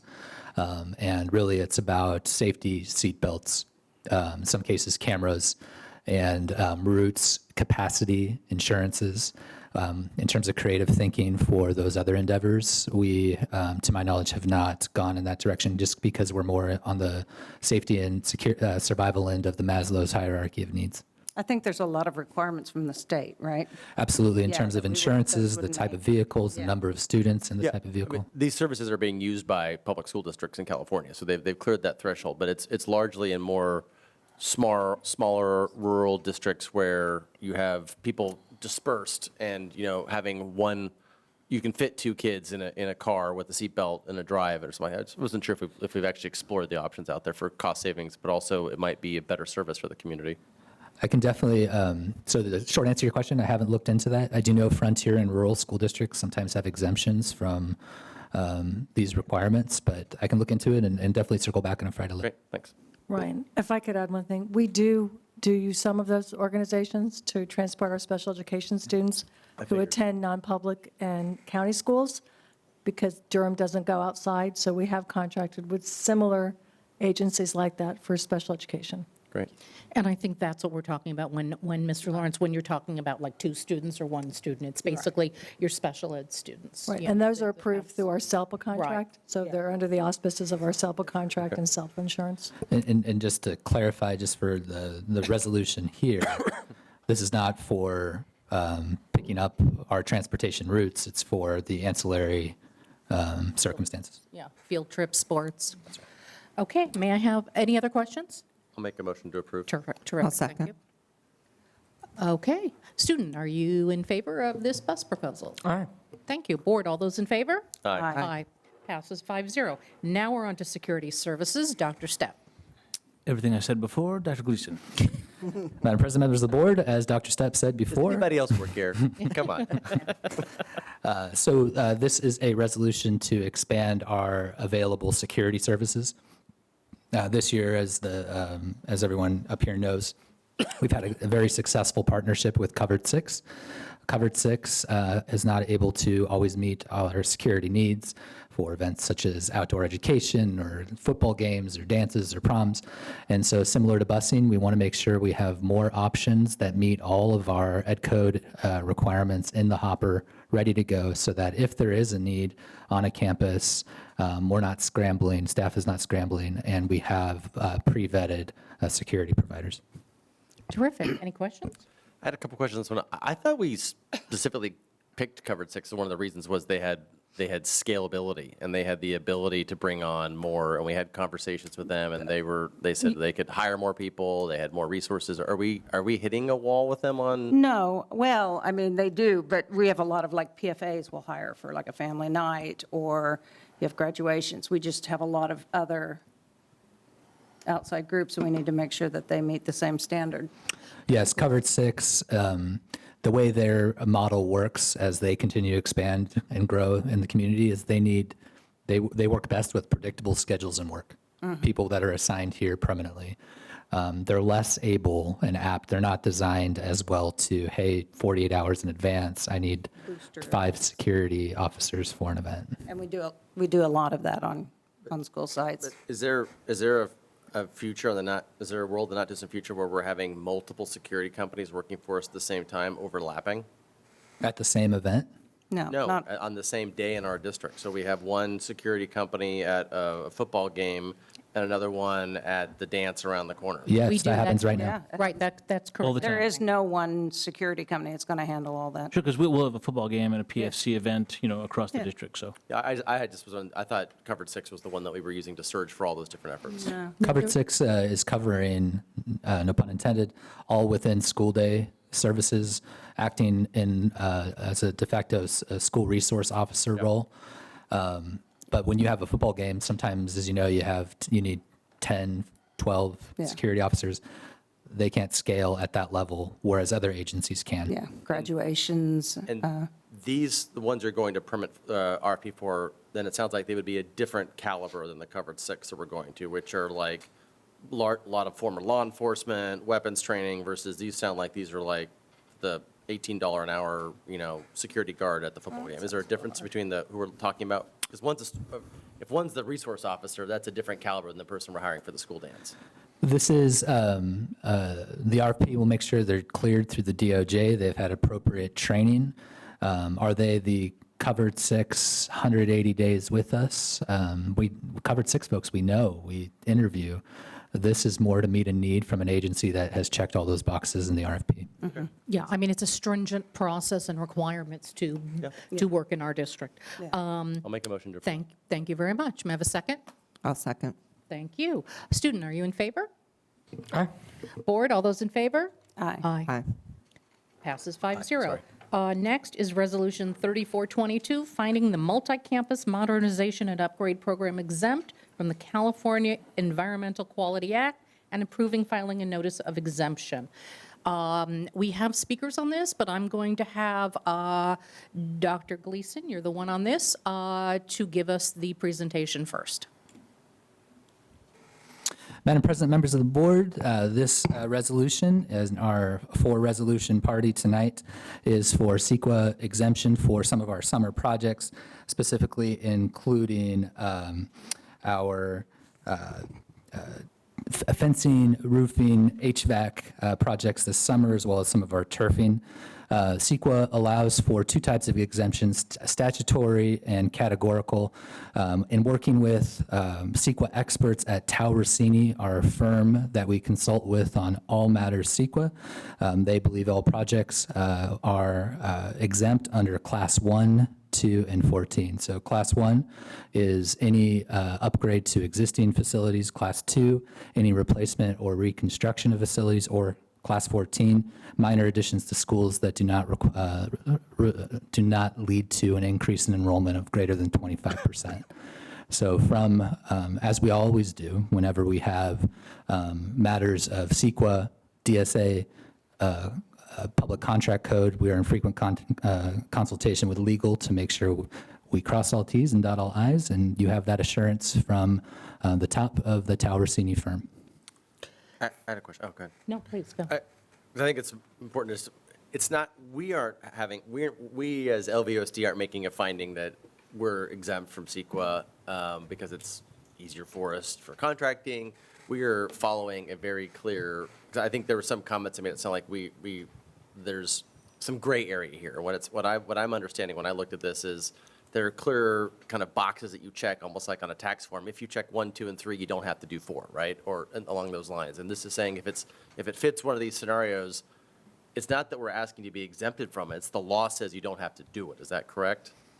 Yeah, so the law states that the board can make a finding of those categorical exemptions. What I'm sharing for you as board members is that staff have worked with legal extensively on the scope and breadth of our projects, and under Class 1, 2, and 14, they believe it's a CEQA exemption. Thank you very much. And with that, I'm going to invite our speakers up. First, I have Mark Banker.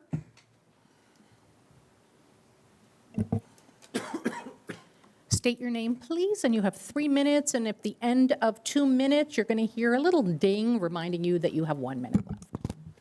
Hi, I'm Mark Banker, parent of 2 LVUSD students. I'd like to speak on Consent C Item 8, Resolution 3422. I disagree that the 67 projects being placed under blanket exemption and voted on by this board tonight. Specifically, I disagree with the solar projects and iron fencing expansion at the White Oak, that they fall under that exemption classification. I'm requesting on the record that CEQA justification study be done for those specific items.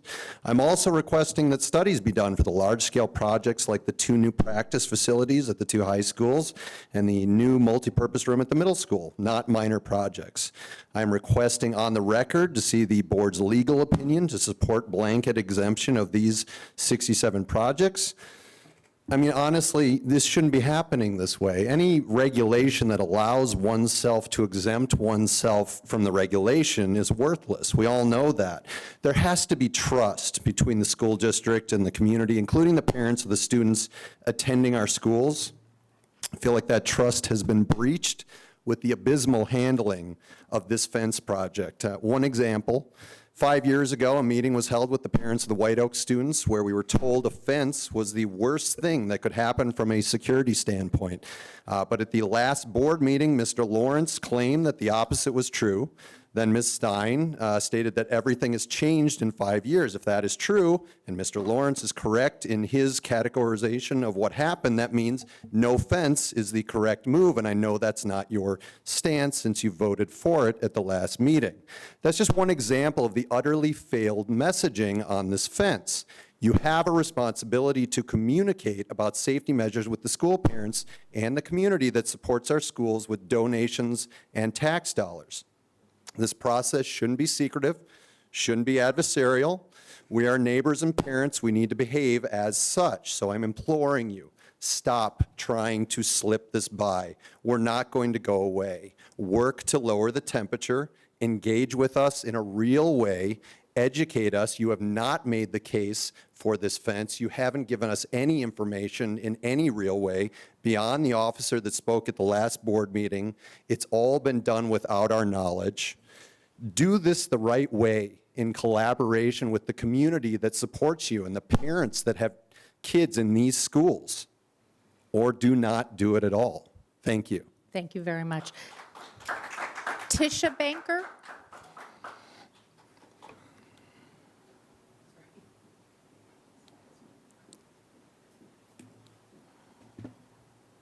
Hi there. Thanks for giving us the opportunity to talk to you at this meeting today. I know you guys are tired, hungry. I am. So I stand here today about this with a lot of concern about this exemption that you guys are voting on tonight. You're faced with this decision. It's going to have a lasting impact on our community and all of our communities, and it's my duty to express strong disagreement. In the spirit of transparency and informed decision-making, which you guys tell us that you're all about, I kindly request that the board provide us with a comprehensive legal opinion to the justification for this blanket exemption. Dr. Gleason, you mentioned a handful of projects. This is 67. I mean, right now, my husband and I are putting a roof on our house, and we're dealing with the city and the HOA. Like, I can't imagine if I had to do that 67 times, I wouldn't just go, yeah, you know what, I'm not going to do it. And that would seem a lot easier and a lot better. You guys bear an enormous responsibility ensuring transparency and accountability and fairness in all these matters concerning our schools and our kids. And it is crucial that you uphold these principles to maintain the trust. Like my husband said, this trust has been breached, and I don't approach my life like that. The respect that you guys showed the folks from Lupin who were here, we want that. We want you guys to not be adversarial with us. I could sense genuine concern and care in your voice, Ms. Stein, and it was, I even nudged the woman next to me. I was like, they didn't sound like that with us last time. You sounded really and kind, and we want that relationship with you guys. But if you allow all of these projects to be bundled together under this single exemption, you are risking compromising the integrity of your decision-making process and undermining our faith in your ability to care for our children effectively.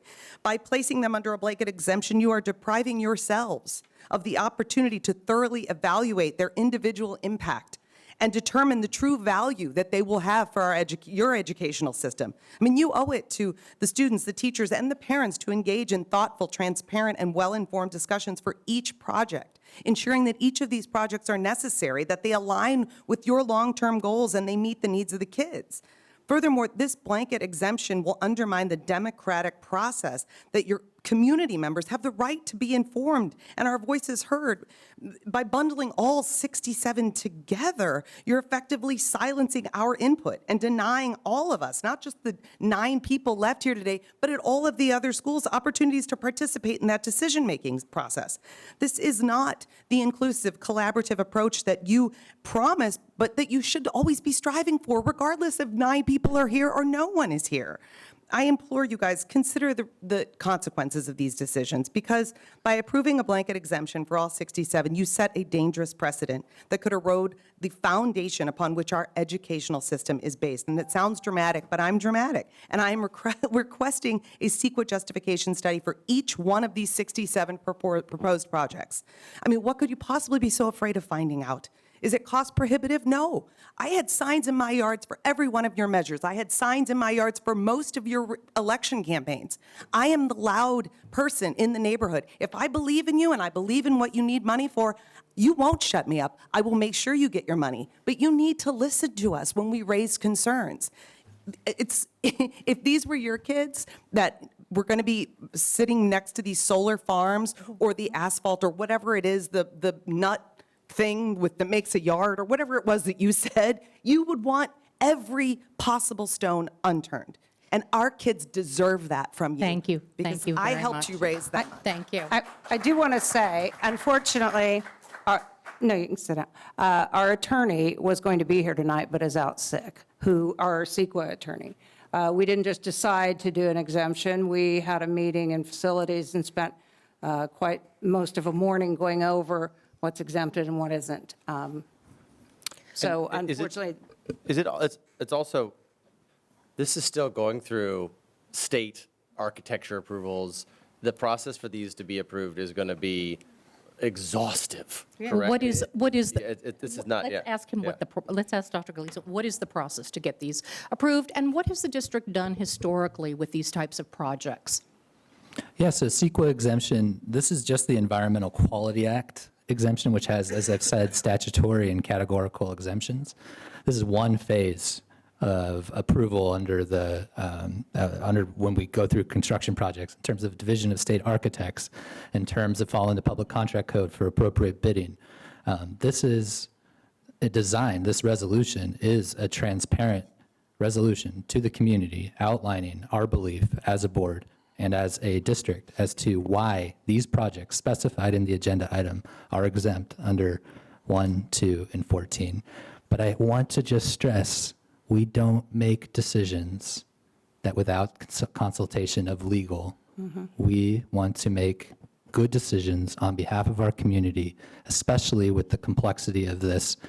Public contract code, school construction, as I said at the last meeting, most highly regulated form of government in California, and thus we are very familiar with the law.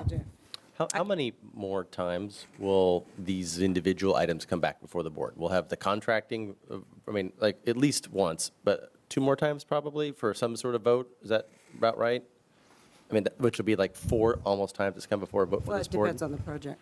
Right, so in terms of HVAC, there'll be contracts for, installation, there'll be contracts for design.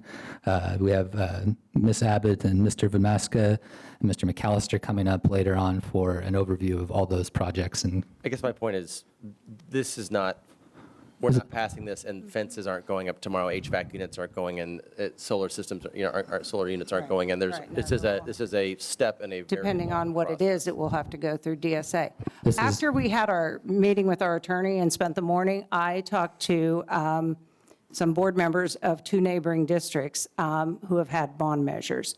And they both said, absolutely, that's the process, that's what we did.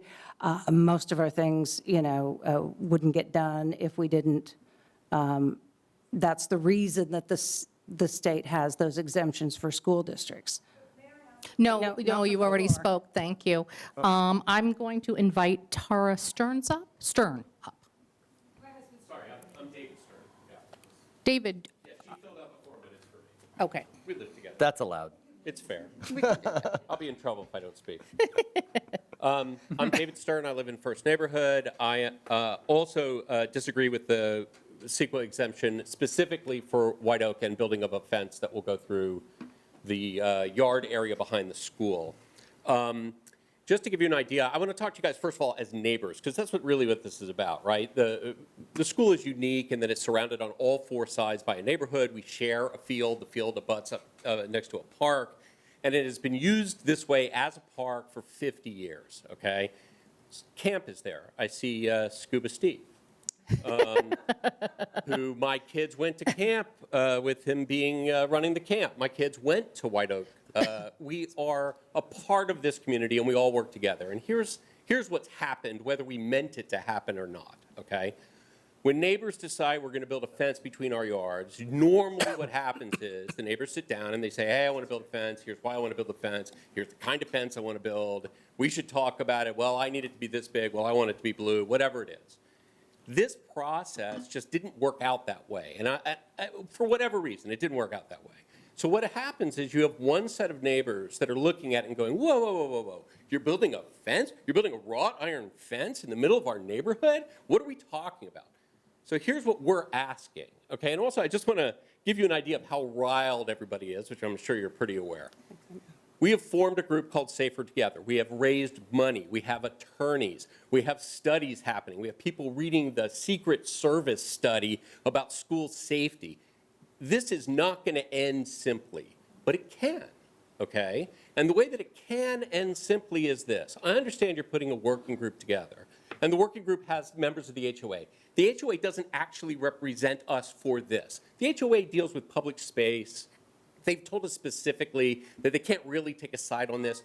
We have formed a group called Safer Together. Our idea is we can have a win-win here, okay? We can make the school safe, which we all do. Our kids go there. Half of the people I know are teachers there, okay? And at the same time, figure out a solution that doesn't deal with open space in a way that we as neighbors go, oh my God, they built this big iron fence.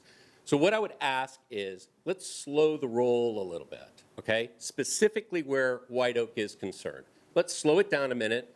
Let's have representatives of the community, potentially from Safer Together, I'm just plugging it, to sit down and talk about it and say, what can we do? How do we build this in a way that everybody's happy? And I think you'll find that good neighbors is what you want. Because, I mean, people park on our street every morning when they take their kids to school. We donate money to the school. We're all in this together, and I'd like that to be the outcome of this, is let's slow that down. Let's find an opportunity for us to work together. Thank you. Thank you very much. Sabrina Pinto? Thank you. And Kelly Smith.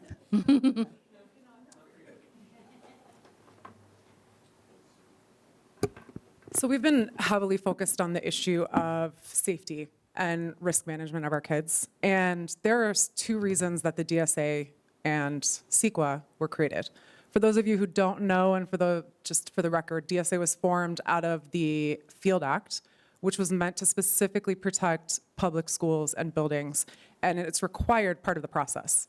CEQA, as we talked about, was an environmental act. Your attorneys, and I'll talk about the things that I disagree with, may have told you you can bypass these things. But these things are in place for a reason.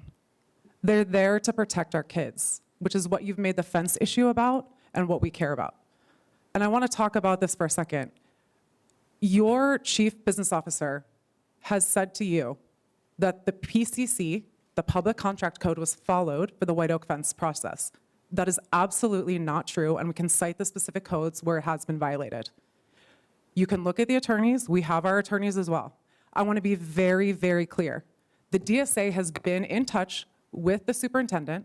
The DSA has been in touch with this office because LVUSD has been violating the DSA review process. And they made it very clear. This school board is not going to be able to proceed with new projects because there have been decisions to violate that process until the architect drawings are up to code, submitted and compliant with DSA. They have said they will do everything in their power to make sure new projects do not go through.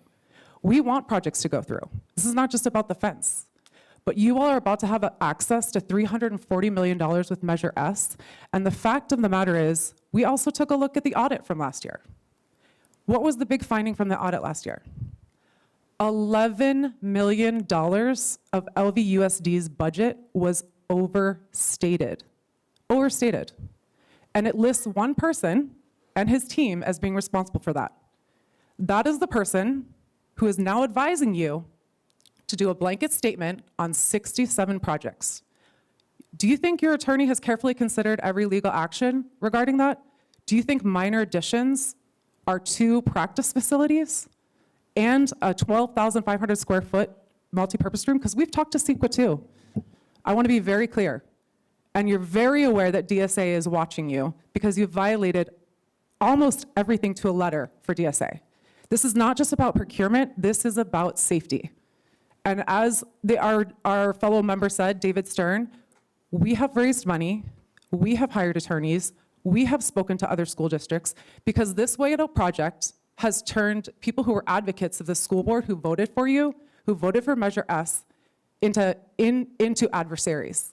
And it is because of this transparency, the lack of transparency, and your access to $340 million that we're going to make very sure, everyone in this community is aware of that.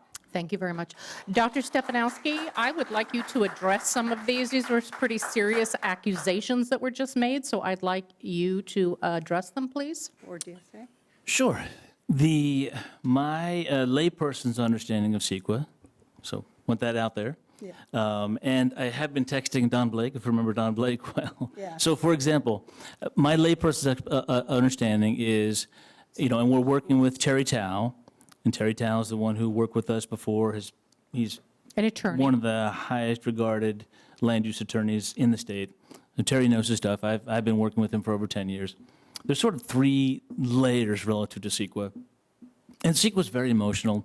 It comes into play, if we're making any kind of changes, we all, feel like or attach emotions. It should be reviewed, it should be checked, that kind of thing. And CEQA is also weaponized, and we've seen, countless media reports. So there's sort of 3 things to do. There's the exemption, notice of exemption, which feels like we're trying to sneak out of things.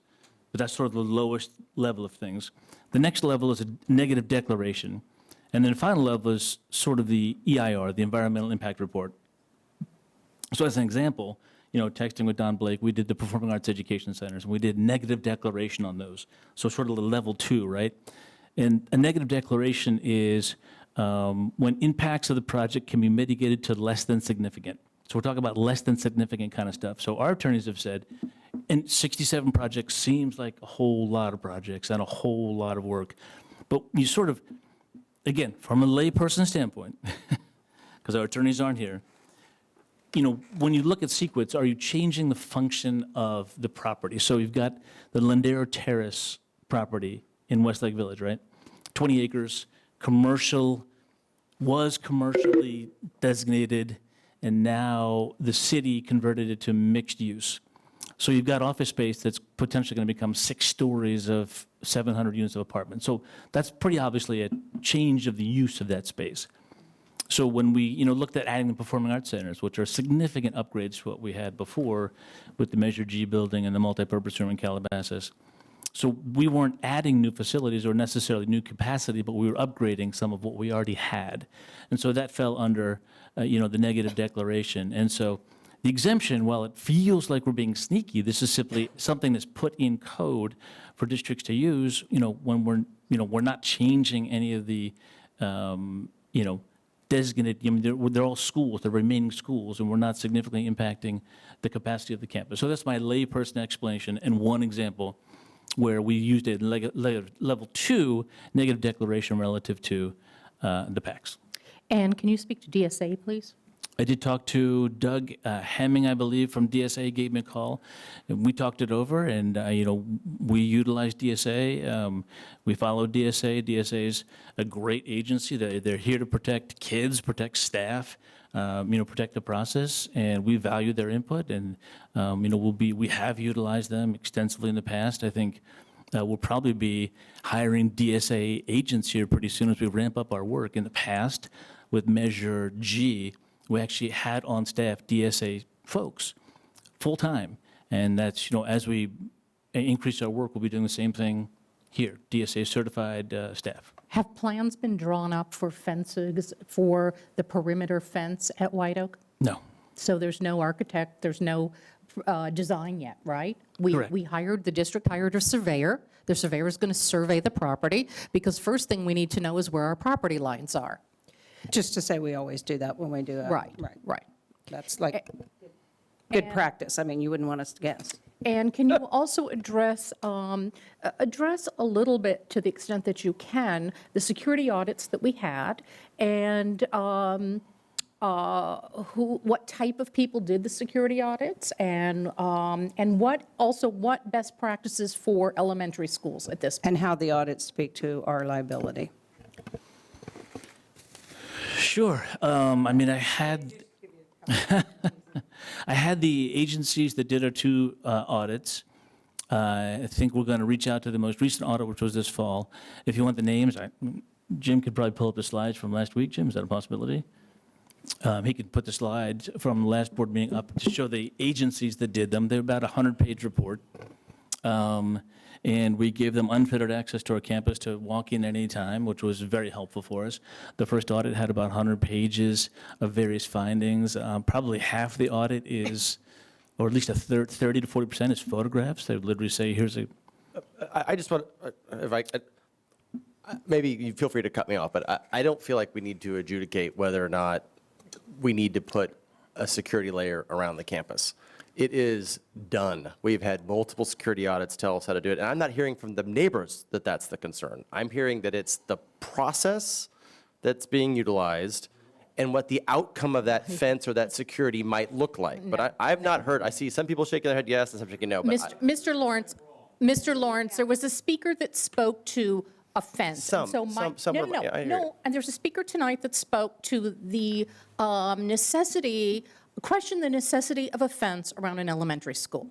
And so what I can tell you, and quoted I just don't think that's us the from- majority. That's all I'm saying. It does, these people are here, and we do respect them and appreciate them coming here, and so I want to address. My point is, I actually don't think the majority of what, I don't think that the majority of the neighbors that we've heard who've raised concerns are saying, we don't need fences, they're not safe. They're saying, this is the process that we feel maybe is. Okay. But the kids use the field is part of The this field, law. the field. There's been discussion about rolling gates and opening it up. Mrs. Cutbill, wait, we cannot excuse. That's part of the discussion, is rolling gates have access. Excuse me, we Well, there's cannot a- have this, Mrs. Cutbill, please, we cannot have this back and forth. Excuse me, Wow, this is. I'm not, you had your 3 minutes to speak. I'm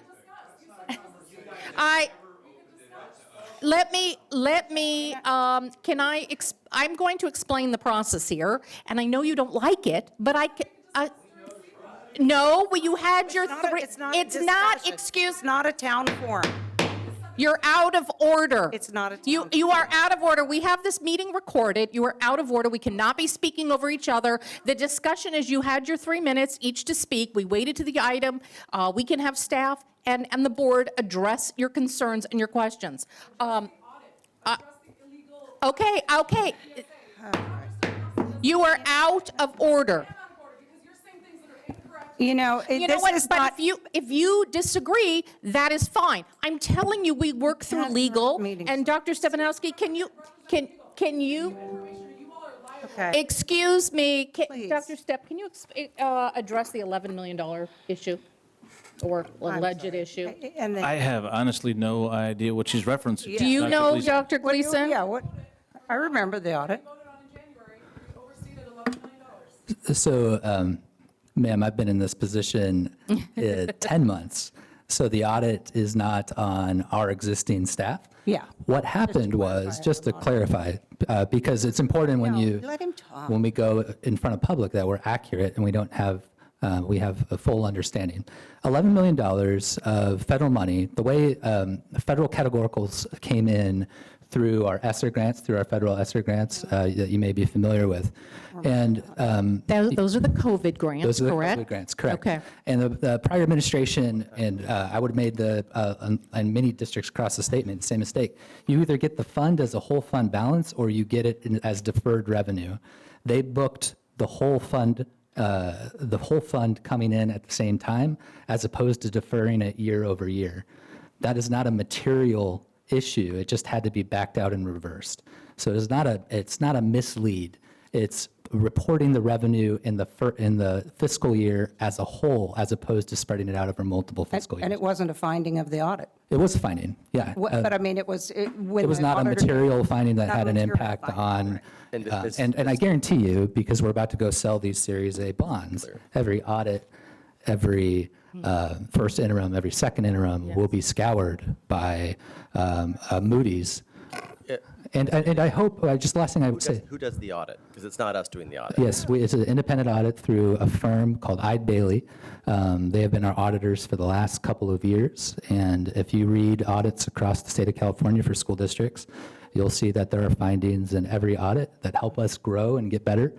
But the representation of $11 million misbooked is respectfully just so misleading. Yes. Was there, Yes. Dr. Thanks. Gleason, Excuse was me. there, Now, just- Dr. Gleason, was excuse there me. other districts that had, Just ignore her.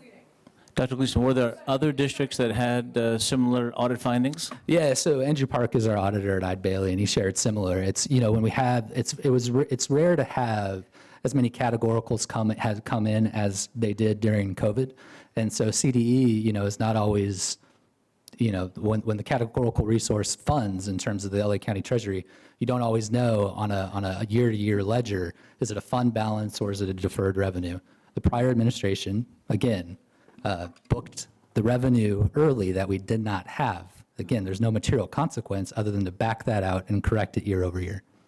That change in the ESSER funds, like that popped on everybody's audit around the state. Correct, absolutely. Because of the timing of when. Right. And you might remember our audit was in Besides January. businesses. I'm so sorry to cut you off, Ms. Copley. Our report was in January because statewide, Eide Bailey was dealing with similar issues with categorical funding. I would also like to say that we are going, again, there's no plans. We don't even know where our property lines are exactly yet. There's no plan. There's no drawn-up plans of perimeter fencing yet. I can tell you that we have fenced in all of our schools.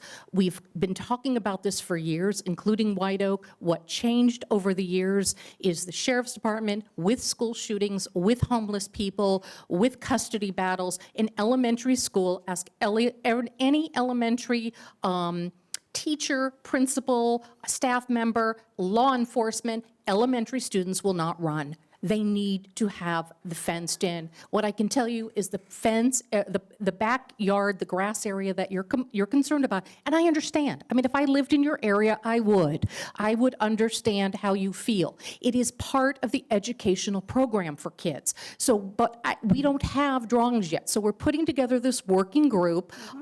We maybe rightfully, wrongfully assumed to go to the HOA, and the city helped us get in contact with the HOA. Dr. Stepp did, to get a working group of people. So when you say we're not transparent, and don't yell at me, please, is we've been talking about this for years. And that's why it ended up in the Acorn. We've been talking about this at board meetings for years.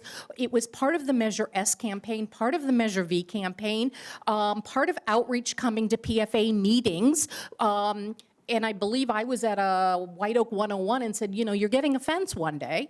And so what that fence looks like, I can't tell you sitting here, but I can tell you that the staff, the students, and the families, the majority of them who want the fence, want the play area in the back. That's part of recess, PE. They want that. So sitting here today, we don't have any drawings. We will go through DSA. We know DSA. This is not our first time doing this. We will work with DSA. DSA knows we don't have any plans yet. Stay tuned. Part of what we're going to do with this working group is come up with a FAQ list for things, and stay tuned, and we will continue to figure out how to disseminate information as we move forward. The working group has not met yet. We're still gathering. It's going to be staff, like I said earlier, and representatives from the city. So with that, I'm going to ask for a motion. Well, I have a question. You can take a motion, but I have a question after that. So I'm just, I'll ask the same question as last time, just for timing purposes. It's unfortunate the lawyer's not here. Not that we have anything that we know the answer, but it's just from a public disclosure standpoint, it'd be great for them to hear it from the lawyer's mouth. Does this set off a cascading motion if we pause this for 2 weeks and bring it back in 2 weeks and have the lawyer? Does that just put everything off, all the dominoes collapse that we're trying to line up for the summer, that we're trying to get done? Some of them. I don't think we need to put, Dr. Gleason, speak, please. I'm saying in an ideal world, the lawyer would be, not because, I just think, Well, I think it'd be great for I people think to there's hear some from the- people in this group that are going to disagree with our lawyer. So I don't know how productive that's going to be to move this. This is stage one of a multi-layered requirements to be able to do these projects. This is just stage one. So there's going to be other opportunities to have lawyers come, to have board approval on things, correct, Dr. Gleason? Absolutely. Okay, so then I'm going to ask for a motion to approve, please, so we can start the process. I move 3422. Thank you. May I have a second? Okay, student, are you in favor? No, I'm just kind of out of my own sheer ignorance of the Thank- no, situation. I'm thank just going to you. abstain, yeah. Thank you. And board, all those in favor? Aye. Aye. Aye. I'm going to vote for it. Vote for it? Yeah, aye. Okay, so 5, Yeah. 5, okay, But passed. I would like to make a comment, though, Yes. because I heard a lot of people talking about how we had more respect. Your perspective was more respect for the parents who came before, the neighbors came before. I will tell you respectfully, it's a two-way street. That group that has had kids screaming in their backyards, has been pushed to the brink, has been respectful, has been kind. They've not come to this meeting and screamed the F word, as someone did 2 weeks ago when I was remote and heard it on the camera. They've not yelled over people. I think that we can have a respectful dialogue about this, and I would really like to get to that point. And some of what I saw today, respectfully, is not that dialogue. And there's a lot of process to go here and a lot of ways for us to build goodwill together and get to that point, but some of this is not how we get there. Agree, and, excuse you know, me. I will say, even, I'd there rather were you there say were that even people who spoke, and when our student board rep spoke last week, and a number of people were upset about her being catcalled a student. So, yes, Mr. Lawrence is absolutely right. That respect goes two ways. We want to get to that point, but. And I'd like to add that the resolution we just approved also allows us to get items like air conditioning done more timely, which is a huge safety concern. We have classrooms that do not have working air conditioning, and it's hot, and we need to get moving on that. So with that, that motion is passed. We're on to the next one of approval of district representatives to the Ventura County SELPA. Ms. Falk. Madam President, members of the board, the Ventura County SELPA has a parent group for students with special needs called the Community Advisory Committee. We currently have a parent rep who is not able to continue in that role. And in order to place a new rep, the CAC bylaws require board approval, and we have 2 people who have volunteered to be part of the CAC to represent Las Virgenes students with disabilities on the committee. Motion to approve. This is pretty straightforward. That's very nice of them. Thank them, Angie, please. Yes. Ms. Falk, I thank you. second it. Thank you very much. Any questions or comments? Hearing none, I'll call for the vote. Student, are you in favor of these Aye. SELPA reps? Thank you. Board, all those in favor of Aye. SELPA representatives? Aye. And Ms. Gaines is going to sign off. And thank you, Ms. Gaines. And that passes 5-0 with a student. And now we're on to information items, summer deferred maintenance construction. Excuse me, Ms. Gaines, did you want to say something? No, I was going to say thank you, and good night. Thank you. No, she's in New York. France would be aggressive. Okay. Summer projects, who's up? All right, as the team maintenance heads to the microphone, I did get another text from Don Blake, again, to give the district some perspective from history. So if we think about Lindero Canyon Middle School and the amount of work we did there, which was extensive, including Well, we adding- basically built, we redid every single classroom and 3 new buildings, okay? We did everything at Lindero except the gym and added a 2-story science building. Okay. And Lindero was a negative declaration project, which is significantly more work than we're looking at for any of our other schools. So another piece of history relative to Thank you. CEQA. Thank you very much. Thank you very much. Hello, everybody. All right, let's build some more stuff. Madam President, members of the board, very excited to have a new trio as we engage in this similar faces but new roles as we engage in our summer projects. Always a crowd pleaser, wondering what backdrop Miss Abbott will use. My favorite slideshow of the year. So we have Miss Julie Abbott here as Director of Facilities Maintenance, Operations, Child Nutrition, and World Peace, along with Sean Vidmaska, who is our new bond project manager, and excited to introduce in his debut, Mr. Scott McAllister, who is our Assistant Director of Maintenance and Operations. This triad is going to dazzle us with all the great things that'll happen this summer. Okay, so Madam President, members of the board, and the cabinet, here we are. Summertime is here, right, in a couple of weeks. So here's my beautiful slides that you guys enjoy. We started off already doing some tree trimming, and just so you know, we have approximately 1,675 trees throughout our district, and adding more as we continue on. And we trimmed, I can't see on that because there's a little screen in the way, but we trimmed a number up there. 138. 138? Yep. Right on. So we've completed the trimming of 138. We did have to remove some trees due to disease, and I want you to know that when we hire the tree company, that they investigate if there's any nests or any birds in the trees prior to trimming. So some trees did not get trimmed due to the nests being in the trees. Agora High School track replacement, it's that time. It needs to be replaced. As you can see, it was in bad shape.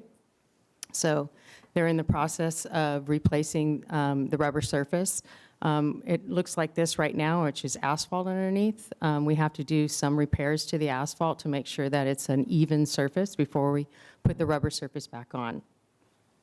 Same with Calabasas High. They were put in at the same time, so they were in need of replacement.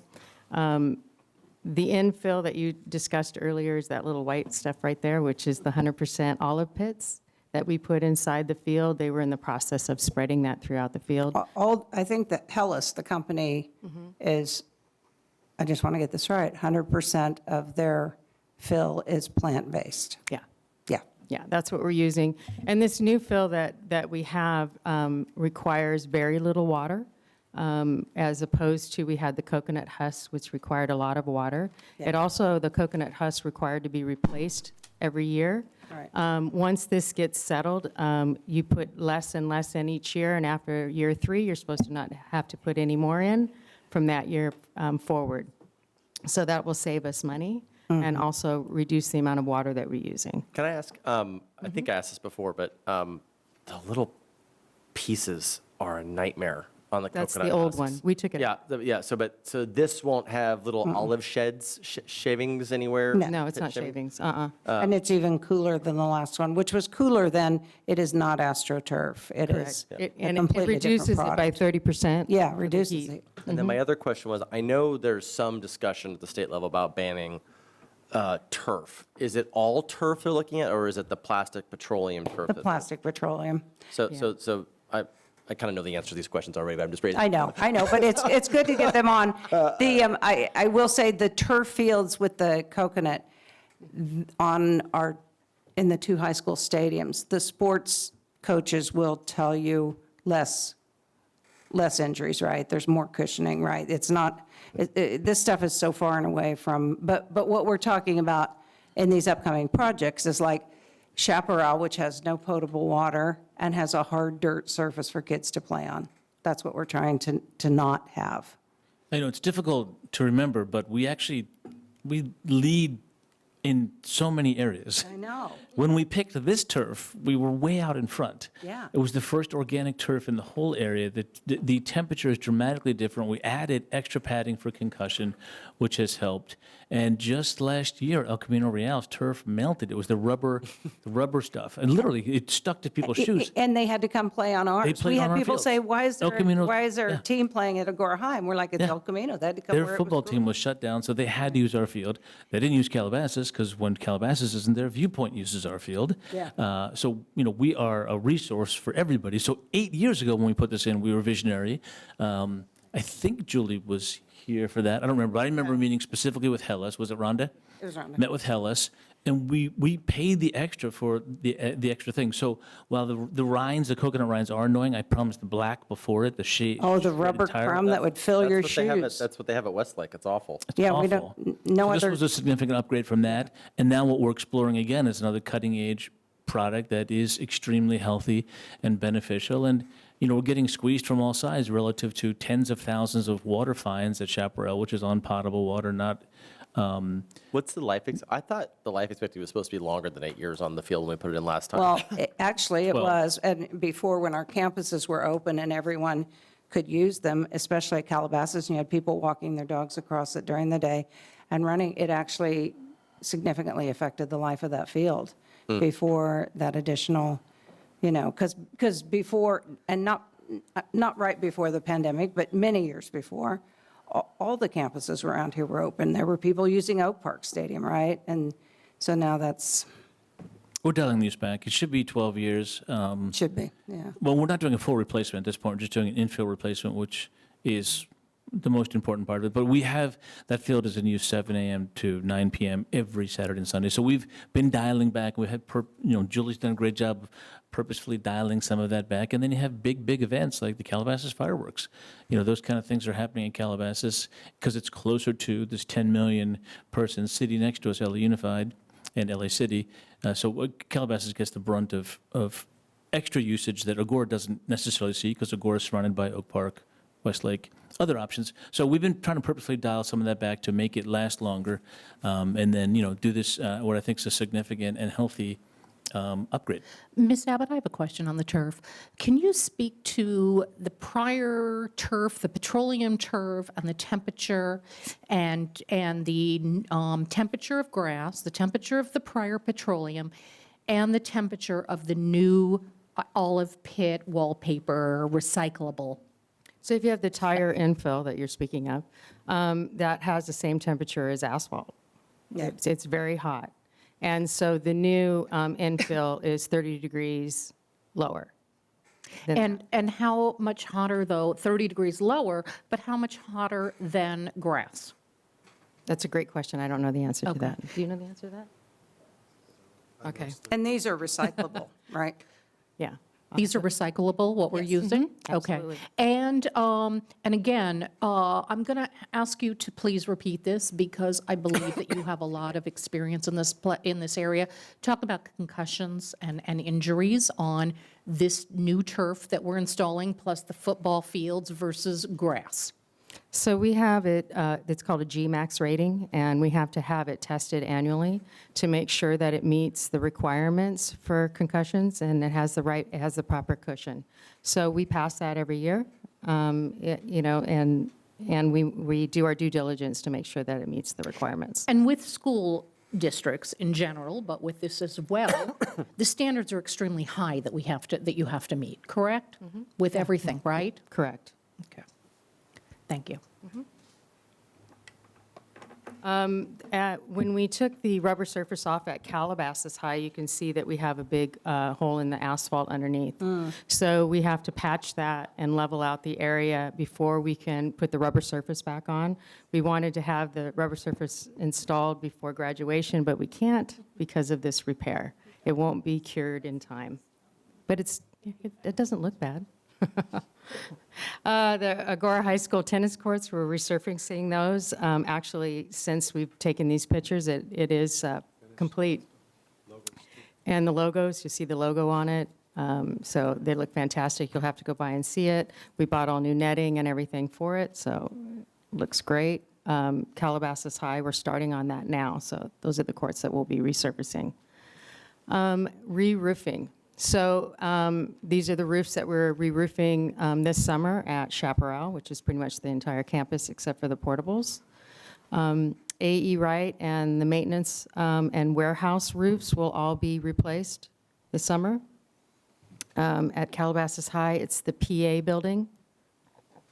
Lindero Canyon is the cafeteria. Not the H building, right? Let's I don't want we're not to, we want to re-roofing manage that. expectations. The H building is a whole nother issue with architects and all kinds of stuff. And that's at DSA currently, Yeah. the H building. So Round Meadow roofing, we did the peaks on those two buildings, and now we're going to be doing the flat roof. And now we're talking about the turfs at the elementary schools that everybody was speaking of.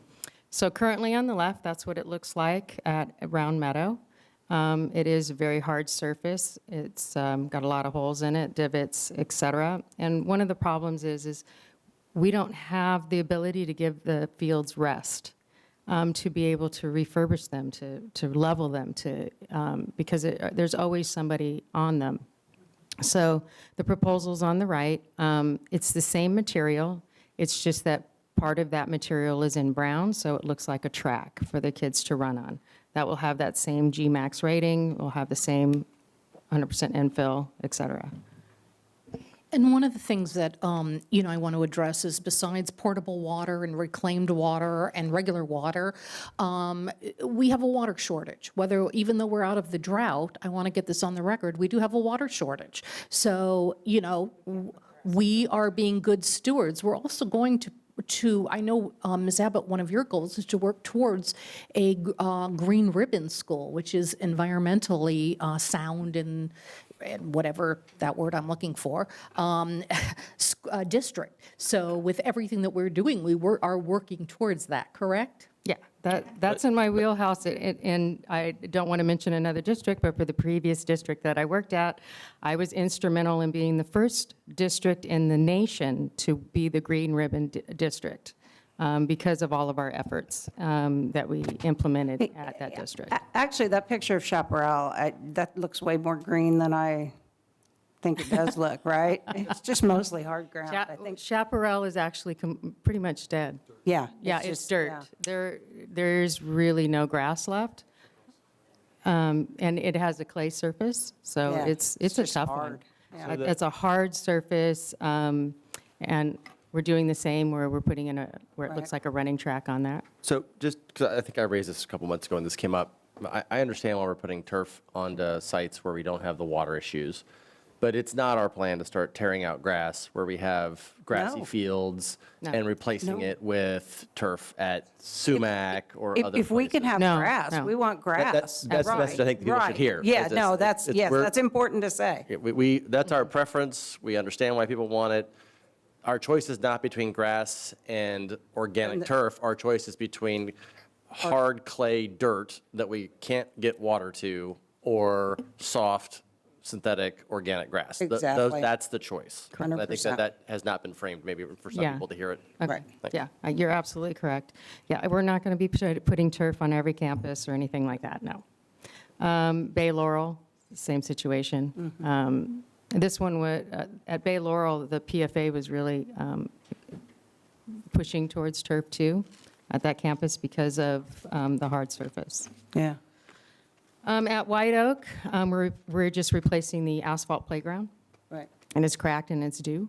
And behind the H building at Calabasas High, we also have, at Calabasas High, we have a storage container that's sitting in the senior parking lot. So it's taking up parking spaces that we're going to relocate behind the H building there. So it's no longer taking up parking spaces. We're going to be doing some changes at Calabasas High in the counseling center there. As you can see on the bottom left, I don't know if you can tell that that's going to be the new flooring that's going in. The carpet there's been, 25 years there in that building. Definitely in need of an upgrade, so we'll be changing out the flooring, we'll be painting in there.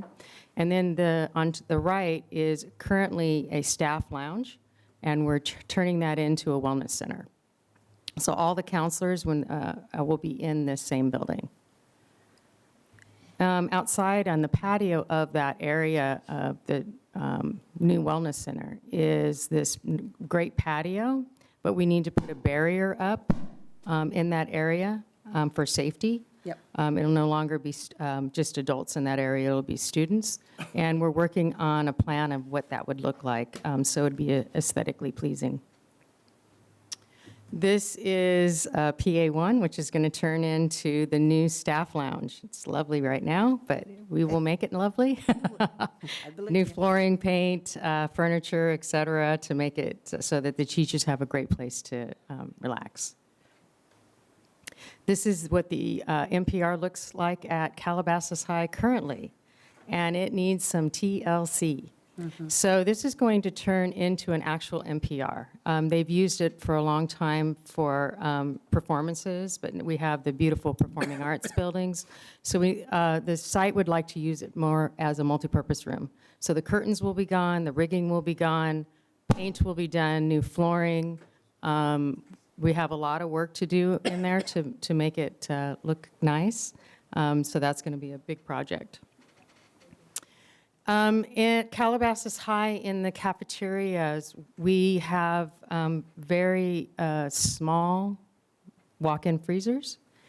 So small that you can only hold enough food for 1 week, which is really tough at a high school We're serving about 350 breakfasts a day and 700 or 400 lunches. So they're feeding, 750 kids every day. And that's a lot of food that And you we have can't to hold. bulk buy. And we can't and bulk save buy. money because. That's correct. So we got to get freezers. So this is currently kind of, it's an office with some storage in it, and that's going to become a walk-in freezer. So they'll be able to have 2 walk-in freezers in that campus. They have a break room for the custodial staff here that they've been using. On the other side of the wall there where you see the monitor is the cafeteria. So we're going to open that up, and that's going to turn into their new dry storage area. So they'll have a lot more space so we can really bulk buy at that campus. And in that, there's a little office inside there, and that's going to be the new office for the cafeteria manager. So the plant manager and the custodians have another place to go on campus, and so this gets to be the cafeteria, which will help a lot. This is what the lovely cafeteria looks like at Calabasas High. It's a little drab, a little sad. So we want to do some work in there. The equipment that we have in these cafeterias was purchased in 1974. So we're going to get new equipment. Some of it, the equipment that we're looking at is on the right-hand side. So we'll have better displays, the ability to serve hot food like we used to have instead of everything being prepackaged. And this is a Agora High School freezer, so that their freezer's on the left and the refrigerator is on the right. That freezer, too, is extremely tiny. Yeah. Doesn't look like it from the picture, but it's... I've seen it. Yeah, it's unbelievable. So the plan is to turn both of those into one freezer, and then where the arrow's pointing is a dry storage room, that's going to turn into the refrigerator. So we'll have a much larger capacity. This is their serving area, again, 1974 equipment. And on the right is another option that we're looking at for serving area. Because we do want to go to scratch cooking. That's the goal. And, as we've improved the food over this last year, it's, I was walking on the Agora High School campus the other day, and the kids were saying, "God, I really love the food in the cafeteria." And I was like, yeah. Yay. So fencing. We're bringing on, for the TK project, we have to bring on some portables and some restroom buildings onto some campuses. So at Willow, you can see that's a restroom building and the portable classrooms that are going to be brought on, and a little bit of fencing that's going in around it. This is all at going to DSA the 1st of June. What is the chain link fence? Because we don't have any chain link there. What's the chain link about? We do have chain link there. Oh, On the we do? round side. It's to protect behind the portables. Okay, those are- Because we have air conditioning units that stick out, and you don't want anybody to run into them. It's for the safety. And when you The chain link not is, really the chain link is not the security fence that we're No, using for no. the barrier. It's an interior fence Right. that keeps kids out of areas that aren't safe for them. Yeah, to keep them safe from around those buildings. And this, this is at DSA. or going to DSA. Temporary portables. What does temporary mean? Temporary means it's short-term. We don't have permanent foundation underneath. Okay, so how long is that? We have signed a 2-year lease. Oh, okay, okay, thank you. Also, this is, we're creating a TKK compound where the red line is over there. There's existing fencing, we're just relocating it. I would love a different word other than compound. Oh, yeah, that's how they refer to it. That's what the Facility. state calls I it. know, That's I know, what the but- state calls I know, it but we now, love to call it that. TKK compound. Learning area, joyous place to hang out. It's the TKK. Happy space. That would be cumbersome. I don't know. Come up with another name, yeah. Okay. We'll figure that one out. Same here at Sumac Mariposa. One of the portables will be for Sumac. One of the portables will be for Mariposa. The fencing that's going in is just for safety around the buildings. Right. This fencing at Lupin Hill used to exist there. When we had brought the portables in for Hees Hall, they took the fencing down, but they never put it back up. Oh. So it's just to Should Racklin have done that? That was been before that. Oh, right. Okay. Yeah, it was when Hees Hall, Yeah. which is now, the old Hees Hall. Okay. Yeah. So when we installed at Lupin Hill the new NPR, Right. they tore out the existing garden in that same location. So we're just going to put fencing around that same location, To get the garden back. forget the garden back. Are we funding the garden construction, or is that being done by the PFC? The PFC is going to help out with the garden itself. Okay. We're just putting in the fencing. I have just a bigger, more macro question for future date about gardens, because they tend to get built, forgotten about, fall down, come back, get built, and I'm on a number of parent emails like, oh, the garden's it's dead now, we need to rebuild it again. And it's great passion, but they seem to be passion projects when there's somebody who's super passionate about it, but when that person moves on, the passion's lost. So I don't know if we have some sort of district-wide approach to gardens. We do, yeah, and we have gardeners that help out that are on the payroll. Okay, great. That's because we can't keep them up with volunteers. You know, they come and go. At Round Meadow, we're bringing in 2 portable classrooms and a restroom building. It's going to go in that area. We have an existing chain link fence. It's only 4 feet high. It's a drop-off area there, and they just want gates with the 4-foot-high fence in between so that when they have to park on the grass area, that people don't walk onto the campus, just for safety reasons. That makes sense. This is at Agora High School, so an electric gate at the entrance there, and then replace existing chain link fence because it's falling down. We're adding a pedestrian gate at the back of Lindero because that area doesn't have a pedestrian gate with a panic bar. So easy exit. And then at the maintenance yard, that fence is completely falling over. So we need to replace that. And then we would like, for safety of our staff, to have a power gate in that area.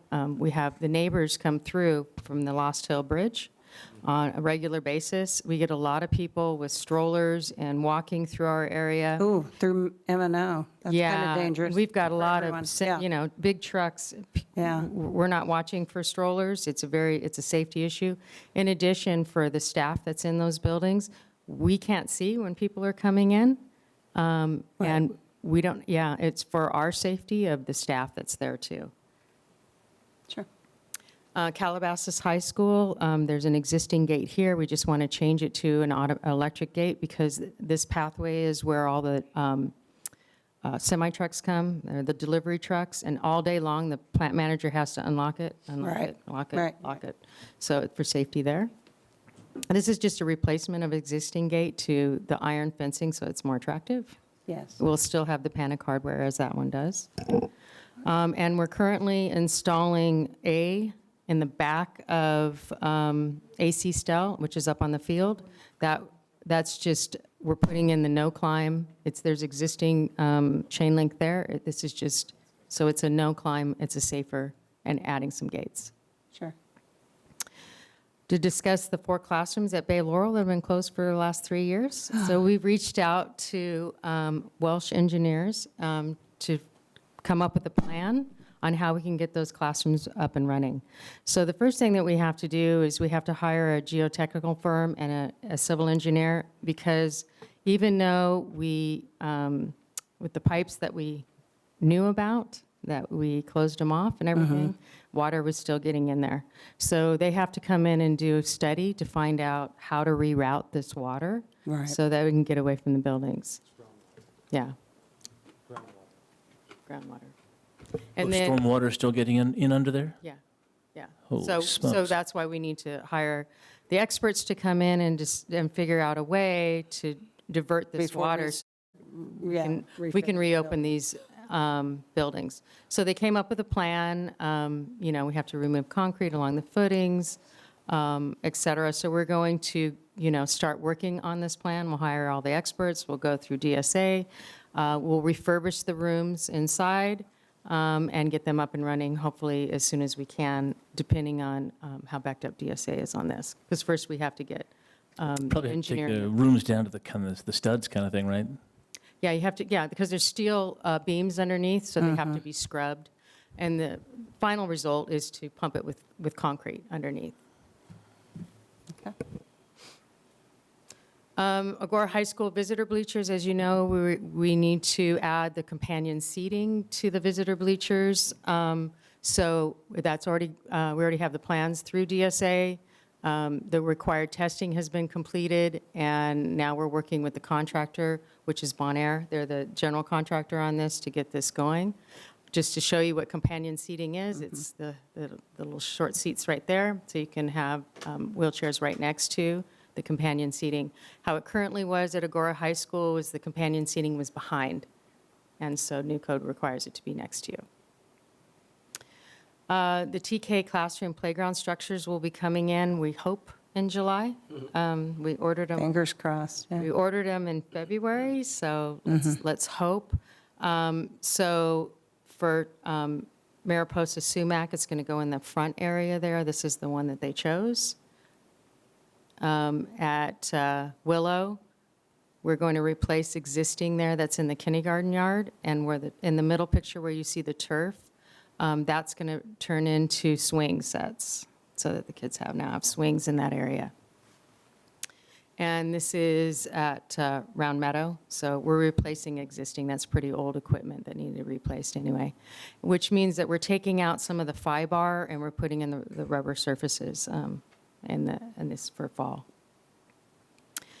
So, so like I said, we ordered them in February. We're hoping to get them all in. We've been working with DSA on all the portables that are coming in, and we've been working with architects on all of those projects. Part of the TK, too, is to add some restrooms at some of the school sites. That also will be going to DSA. We can only take 3 projects at a time, so it's going to be drawn out. So why I'm saying that is we hope to have this in by fall. That's the goal, but we'll keep moving forward and see where we get. We'll have a plan B. Thank you, everybody, and, ooh, we have more? Okay. Yeah, sorry, one more. Is through Edison, they have a free charging station program, so they're installing charging stations at Agora High School and that front location there on Driver. And I just wanted to show you a picture of what they look like, so they're not, huge, they're not. Who pays for that? Edison. No, no. Edison. Who pays for the power drawn? from Whoever has an electric car. You charge them. Oh, so it's So we come up with the rate. It's fee-based, okay. Yeah, so we decide what the rate is. Got it. And how that That's all I wanted to structure know. is. Thanks. And they pay for it. Yeah. And LVOSD gets the money? Yeah. Nice. That's how it works. You get a UV charging station, you get one. Exactly. Not at Westlake, kidding. So that's it. Now you can say, thank you. Thank you so much. Great Thank work. you.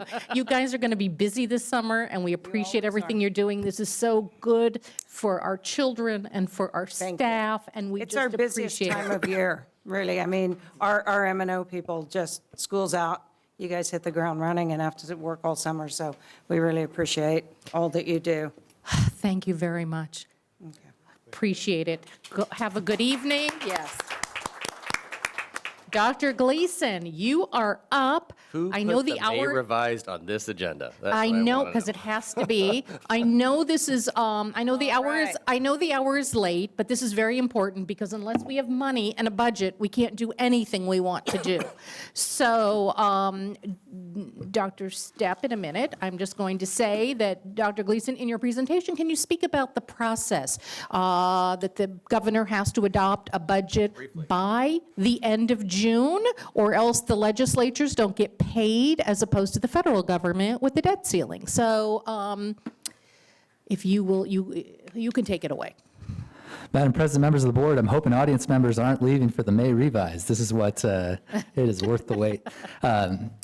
The May revised, to address Ms. Stein's question, this is, we are always waiting till the governor adopts a budget and the legislator adopt a budget in June. Up until then, we just get more precise guesswork. So in January, the original budget was submitted by the governor. This is the May revision. Usually it's based off of tax collections. With the October 13th tax deadline this year, for many counties affected by the heavy rain and precipitation, those tax collections are a little less precise. Madam President, I'm going to go through and give the cliff notes, if that's okay, and then we can probe for the extended cut. Bottom line, the COLA is projected to increase to an 8.22% if the governor gets his way. This is 0.09% higher than what we were talking about in January. That is good news. That is the highest COLA in the history of California, at least for the last 3-4 decades. And what that'll mean, in addition to the COLA, there's grade span adjustments that are increasing, specifically with respect to TK.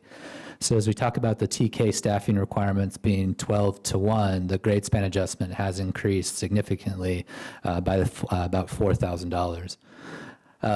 CalPERS rates are going up. So, when we talk about 8.22%, coming down the pike for LCFF, it does not mean 8.22% hits our general fund because we have increase in CalPERS rates. COLA projections are positive for the out years, 24, 25, 25, 26.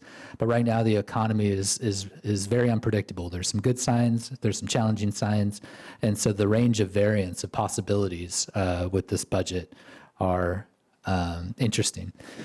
2 categorical grants. In order to fund a COLA at 8.22%, the governor had to pull back, in his proposal, will pull back one-time funding that was already allocated to LVUSD. The first is the Arts and Instructional Materials Block Grant. The governor's proposing to reduce that second apportionment, not to fund it, which would be $3.1 million. And the second would be the Learning Recovery Block Grant, which would be reduced by about 32%. Roughly, that's $1.14 million. So there's $4 million in one-time money that is being clawed back at the state level in order to fund the ongoing COLA. I believe that's a good strategy because we want the funding to go into an ongoing bank without having to draw from the rainy day fund, but it will have a consequence for our one-time funded programs. Minimum wage is projected to continue to increase at this rate. This is, we will need to have a reckoning with this in terms of our classified salary schedule at some point as we try and keep a healthy distance from minimum wage for our lowest wage employees. Statewide attendance continues to be an issue, but Angie Falk is going to fix that for us here in Las Virgenes in terms of we have a high attendance rate comparatively across the state.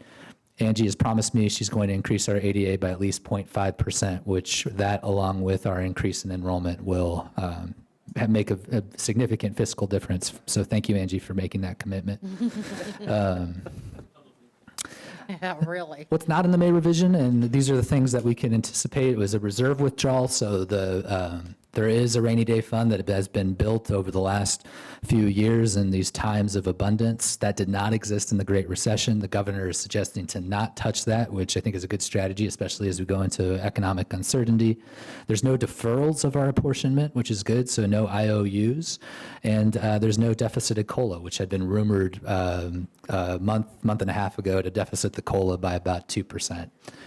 Prop 28 is new for us. It's the voters passed an additional 1% of the Prop 98 guarantee going straight to music programs, music, visual, and performing arts programs. What's challenging there is there's still not clarity from the state as if those funds are a supplement of this year's baseline or a supplant. If they are a supplement, it means a lot of the programs we enacted with one-time funding become our baseline, and we need to invest over and above that. TK implementation, there's no accelerated rollout as had potentially been rumored, and there's no change in the staffing ratio as was not supposed to happen. The ratio was supposed to go to 10-1. It's going to stay at 12-1. All that to say, some key legislation coming down the pike with respect to how enrollment or ADA are being funded. In addition to, there are some statewide bonds that could go on the 2024 ballot. And the last slide here is a statewide projection of declining enrollment. And as you can see on the far left, you wouldn't want to live in Ventura or Los Angeles County because they have the lowest or the biggest decline in enrollment projections. And rumor has it we live there. So we will continue to be aggressive. That joke's just as good the third time. Thank you. it's hard to keep the crowd. Wait, I think we 2 board members didn't catch it. Let's go for the 4th time. Keep going. And that's my presentation. I'm happy to answer any questions that you may have. Thank you very much. Oops, microphone. Thank you very much. And any questions? Oh, good. Hearing none, I'm going to adjourn the meeting.